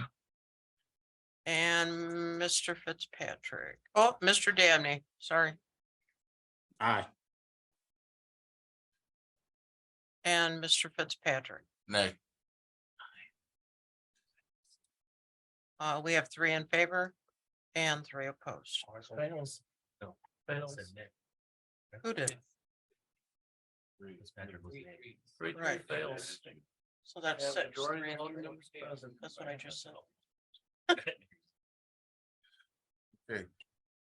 New business, FYI, the Michigan City Common Council has one appointment to the Michigan City Commission on Sustainability. Term expires March 21st, 2023. I get The incumbent is Andrea Jans Davis. Is this just FYI? Okay. FYI, the Michigan City Common Council has one appointment to the Michigan City Promise Scholarship. Term expires May 1st, 2023. Incumbent is Ryan Labus. Good thing. I need Are to these- add. I got one more to add. Okay. It's a FYI. Yeah, FYI. There was, we had an appointment for the Women's Commission that was submitted and we didn't, we need to put it on the agenda for the next one. I just got to remember. It was a letter submitted and I don't think, Commission over. I can't remember which one, but we probably need to go back because it's been a while. It's been a couple of weeks, maybe even a month. We'll talk. All right.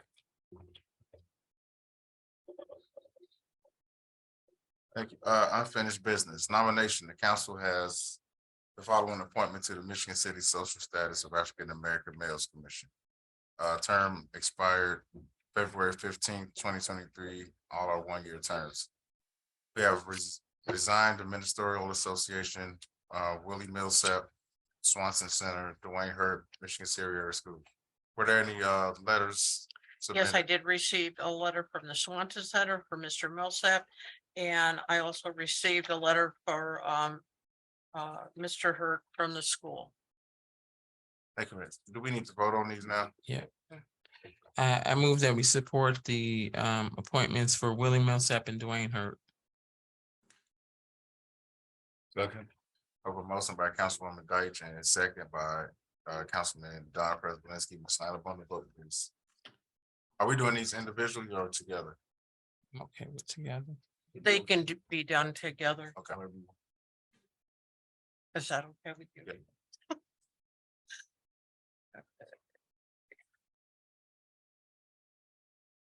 All right, Mr. Don Prespolinski. Together. Okay, Yeah. all right, Mr. Yes. Simmons, I think the motion. Aye.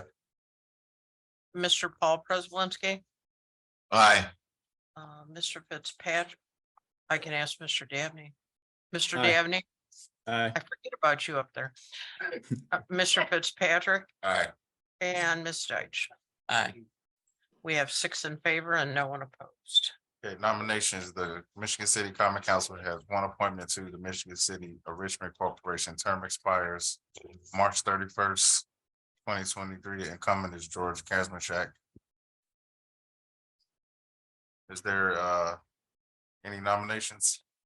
We do have an application from Mr. Rodney McCormick and also from Jason Kirby. Who's the other one from Gail? Jason Kirby. Well, I thought we also last time had Mr. Pastor Carroll. And it was void Wrong. because it's not wrong, it was out of date. I thought Mr. Irby's was out of date. Mr. McCormick's was, but No, I thought Mr. Irby's was out of date, not Mr. Mr. Kirby Oh. re-entered it. Okay, so both of them were out of date. Correct, but I have, Okay, okay, got it. Are there any nominations? That's right.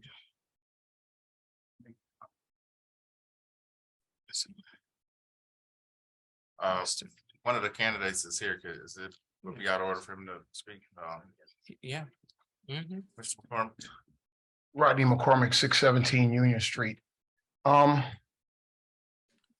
I was asked to be to sign up for this board, Mr. Kenny, I was approached by Mr. Kenny Fly, and he asked me to join the board because it's obvious it's not enough representation from the African American community on that board.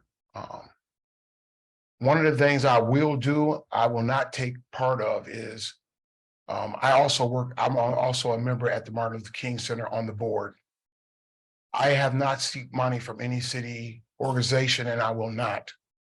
I think it's totally inappropriate for anyone to sit on that board and receive funds and they're not for profit. I think they shouldn't be there. I think it's a conflict of interest, but let that be as it may.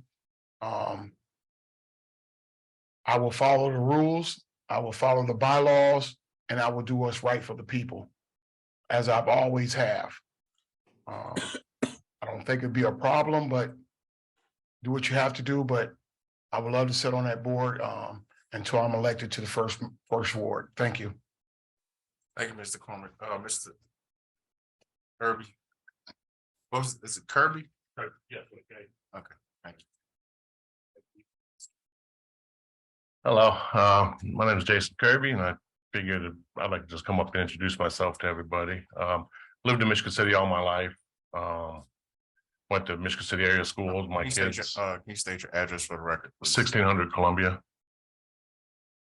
My kids all graduated from Michigan City High School, and I just think I got some ideas too that could, help be beneficial for as far as where the money goes and, other things to help with the youth, because I really do believe like they are our future, and Michigan City is a great city. So I really think that, we can really do some great things here with just a little tweaking of the stuff. And, Yeah, excuse my nervousness because this is my first meeting I've ever been to, and I've never spoke since high school speech class, and I always had a problem with that too. But it's an honor to be here, and I hope you guys would take me into consideration, you know, for this board. And thank you for your time, and have a good evening to you guys. Thank you, Mr. Kirby. Are there any nominations? Or we do the nominations tonight? Do, No, we not. is the public able to still speak or no? No, this is a public comment. No, we just nominate tonight, vote the next nomination, you're opening now. Okay, are there any nominations? I nominate Mr. Kirby.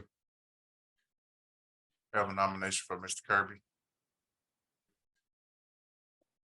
Second. Any other nominations? I nominate Mr. McCormick. We're both here. You both deserve a chance. I'd second that.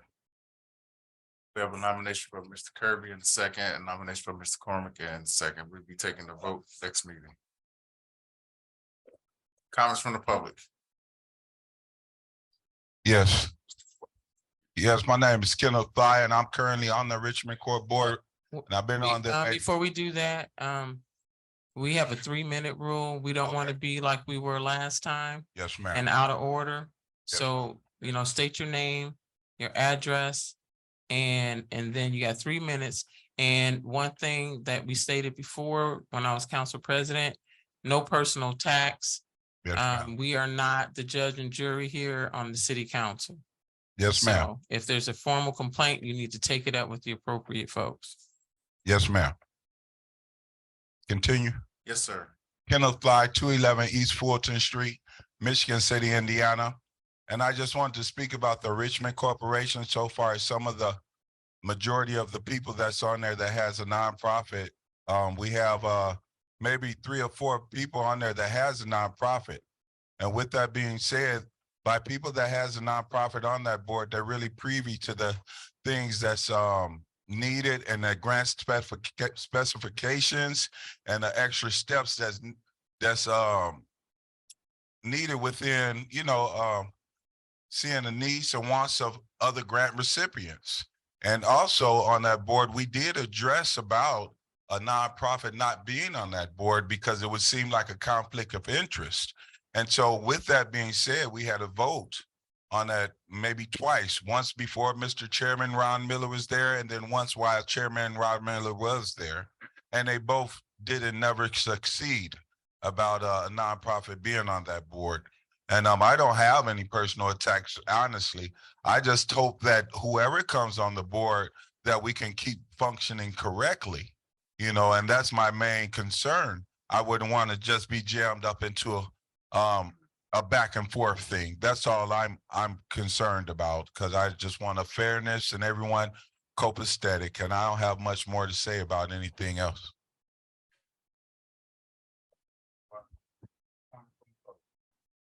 Rodney McCormick, 617 Union Street. Election time is here. I hope everybody get out and vote. I think it's very important with the things that we've been seeing throughout our city, that we stop voting straight party ticket and we look at voting for the individuals. I know there are good individuals in both parties, and I know there's bad individuals in both parties. And I would love to see this city finally start looking at individuals instead of a party. People come before this council in the last two or three meetings. People come from another state, come here and haven't even been here a year, and all of a sudden they're thrust into the limelight and want to run for something. I just encourage the people that's going to vote. Whatever we do, whoever you choose as a candidate, please do not go backwards. And I'm talking about for the mayor's seat. We had enough. We had 8 years of things that did not get accomplished, that they are saying that will get accomplished now if they're given more time. We cannot fall for the okey doke. We were $3 million in the red. We don't need a mayor who wants to go on and make up fake Facebook profiles and criticize the council, criticize our job at the housing authority. Family members attacking us, then they use fake profiles to do it. And they do that because they don't want to be sued. We must wake up in this city. We cannot fall for the same old everyday average thing. Unfortunately, in Michigan City, everybody wants to vote Democrat. And the people that's running now, they caught on to it. So they'll just jump in and they'll start running. With that being said, people, please get out and vote. Exercise your right, pay attention, and remember, if you haven't seen them in 2 years or 1 year, don't even give them the time of day. Thank you. Hi, Daryl. Daryl talking, I'll go. Any other comment from the public? Daryl wants to talk. We have one online. We have one online. Comment from the public. Please mute your background. Can you hear me okay now? Yes. Okay. Yeah, please get out and vote. And you know, Angie, you made a point, Angie, about people cutting people down. That's correct. But I got to say something right now. Mr. McCormick, you need to stop this because you're not running for the first ward now. You're running in November.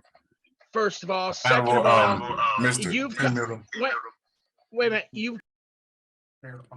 Okay, as stated previously, there was not any personal attacks going to be allowed. Whatever you have to say as far as a comment is perfectly fine, but not directed toward any individual. Okay, I'll make my other comment then. Now, the police department, we need to stand by the police department, give them all the equipment they need. And I agree with Bryant Dabney. And also on the annexation, build it, they will come. Thank you. Thank you, Mr. Borden. Yeah, Tommy Kolovic, 1316 Ohio Street. I think we'd all be remiss if we didn't congratulate Michigan City High School and everybody involved in hosting the semi-state on Saturday. What a great event. The gym was filled to capacity for all 3 games, both morning and night sessions. That championship game was a classic.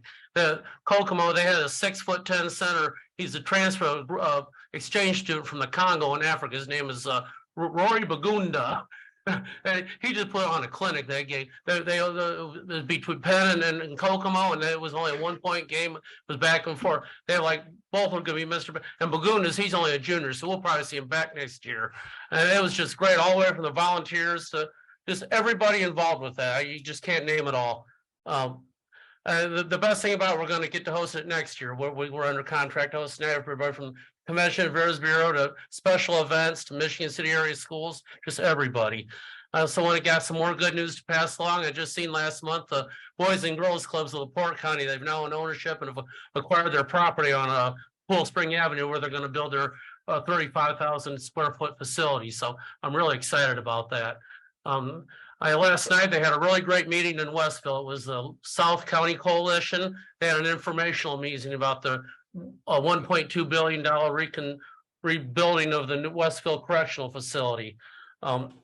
It's just going to be their brand new facility. They want to get started on as soon as possible. It is not going to be a consolidation with the Indiana State Prison. The prison is staying here. It's not going anywhere. So anybody has any plans to think the prison is going to close or it's not going to happen. Thank you. Thank you, Mr. Kolovic. I would like to speak as the vice chair for the Michigan City Social Status. It's brief. Working with Republicans and Democrats. A lot of people use that phrase and they just use it just to try to get votes. But I've truly went over to LaPorte County, and when we received that $4,000, I'd like to thank Mark Ugelski for helping us push that through, and also Connie Grammarosa, Joe Haney, Sheila Mateus. It was a group working together. For the first time, Republicans and Democrats came together. And just imagine it was just me, Brett Kelly, and Stacey Benny who went over there and started the line of communication. Thank you. Thank you, Mr. Cormick. Yeah, I'd like to speak on, as the president of Social Status African American Males, and also on that subcommittee that was just spoken of, the Criminal Justice Subcommittee. And I noticed my name hadn't been spoken on as a privilege, or instigate about receiving funding and going to introduce and try to get funding for that that committee. And the reason for that is because we wasn't told. No one was told that we were supposed to go over there. No one was offered in the other committee to go over there. And no one was privy of it even happening until it happened. And so everybody that's being thanked, I would like to say that you're being thanked without the whole committee being involved or even privy of the money being offered or asked for until after it was gotten. And so that's what I would like to say on that part as the president of Social Status. Thank you very much. Thank you, Mr. Fly. Chief Forker. Sorry, just a quick comment. Again, I just wanted to ask the council to, I would say, as they move on with that ordinance into second and third reading, to rethink that and maybe use some of that money, keep it as it is for this year, and look to take care of its people first, and then we can take care of the equipment second. So just think of that as you move forward with the second and third reading of that ordinance that we spoke of today. So thank you. You talking about the percentages one that that's No, tabled? the 500 and Okay. $500,000 that it was Gotcha. for the police vehicles and whatnot, that was already in the 2023 budget. Just asking the council to rethink that in second and third readings, and maybe think about using that $500,000 towards salaries and taking care of its people's first. Thank you. Have a good night.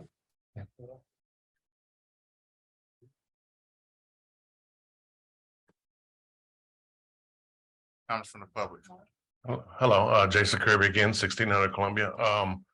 I like I said, it's a little overwhelming to me. I want to apologize from you all the way over. I didn't even see, I had like blinders on, when I came walking up here. So I feel like I didn't even acknowledge anybody over on this side, and I want to apologize to you guys for that. That's all I had to say. I can say this was your first time public speaking since high school. You did a great job. Thank you. Thank you. Any other comments from the public? Any other comments from the public? Public comment is closed. Comments from the council.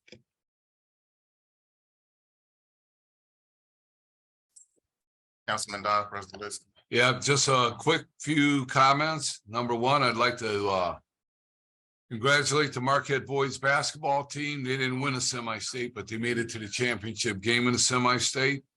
That's great representation for Michigan City.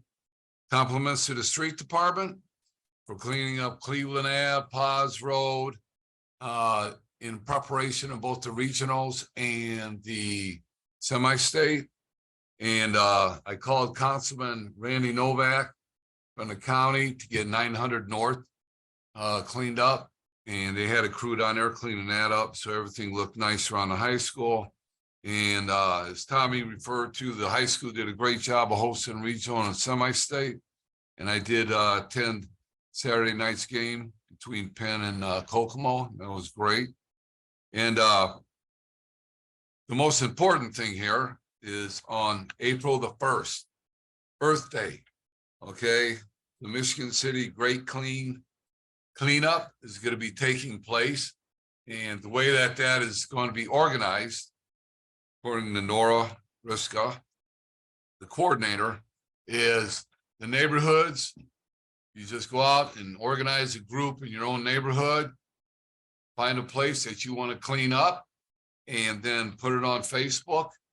And that way, if everybody gets participating throughout the city will look a lot cleaner on April the 2nd. So yeah, get involved, get out, find a spot to clean up, make Michigan City a cleaner place. Thank you. Thank you, Councilman. Comment from the council. Councilman Dabney. Yeah, real quick. When I came in, the first statement that I heard was somebody making a comment about if we follow what Bryant Dabney wanted to do regarding annexation, we'd have to pay $4 million. And then Skylar York comes on and say, no, that's not true. And I just wanted to clear that up. That information gets out to the public and it's not true, flat out. So I just wanted to make sure I cleared that up. You know, we talk about in public comment, not using anybody else's name, but when that person came up, they were able to use my name saying, if we follow what Bryant Dabney wanted to do, we'd be paying $4 million, which was not true. Thank you, Councilman. Councilman President.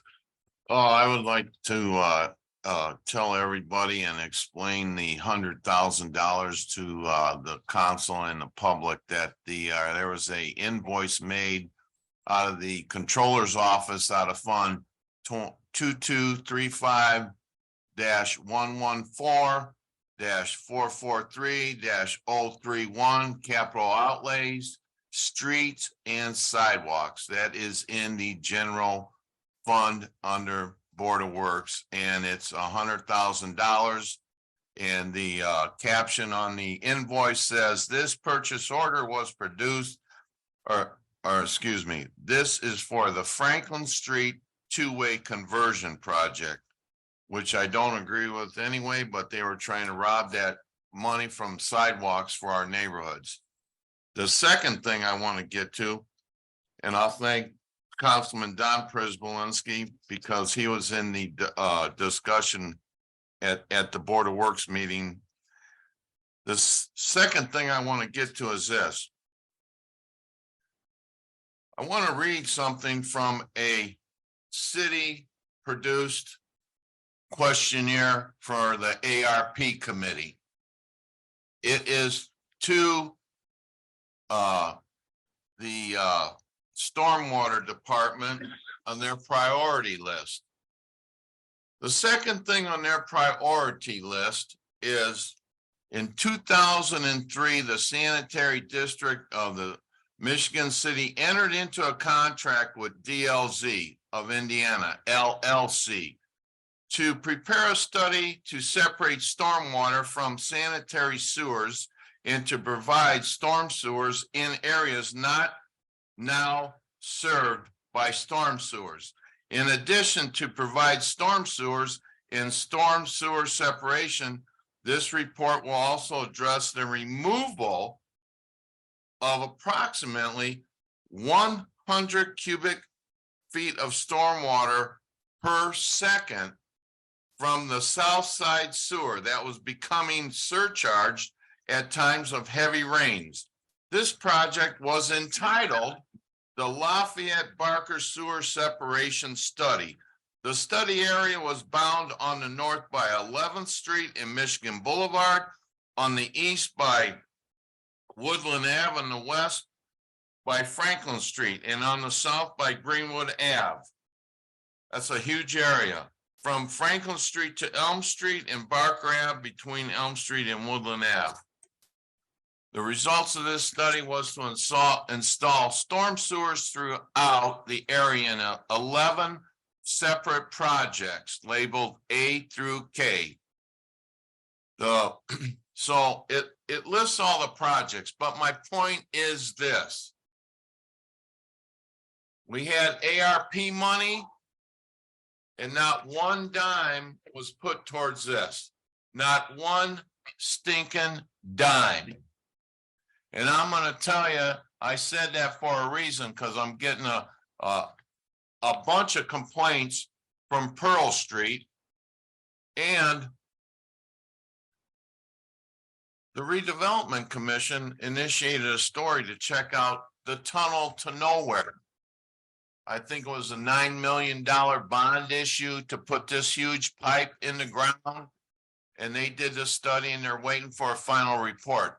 But my point in being is this. People spend money like it's going, they're burning it. Not one penny has been allocated or set aside to do this project out of the riverboat money. 2004 and 2003, what is that? 19 years ago? 19 years ago. And there's not one penny in an account. I'm telling you right now that I'm going to introduce legislation to start putting money on the side to start doing something with this project. This is a shame. I can't even put words to address.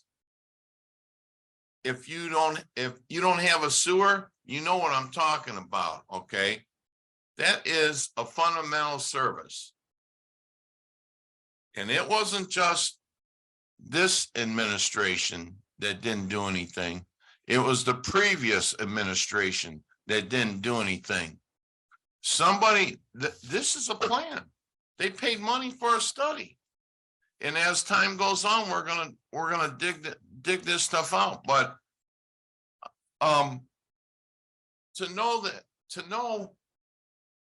to see a person that's frustrated because their sewers is not functioning.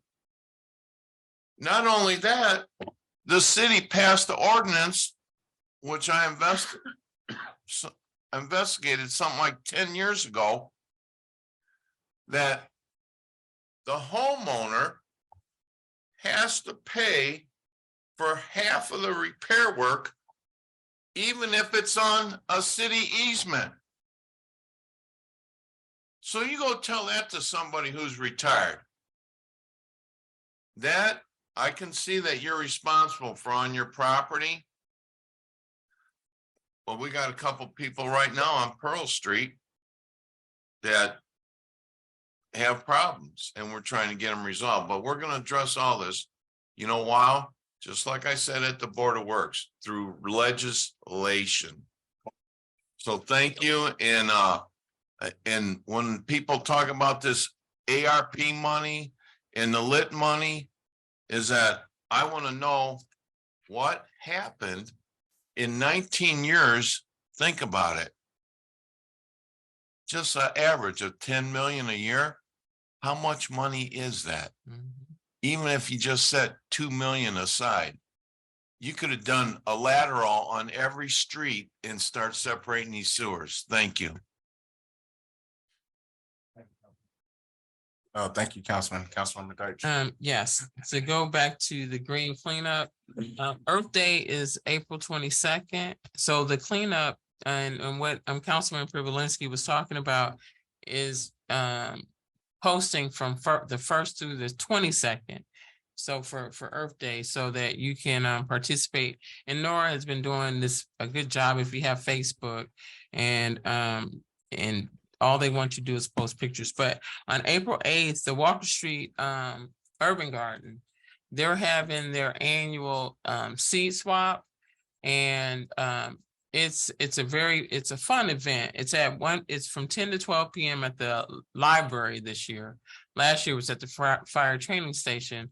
But what they do educational activities. It's family friendly.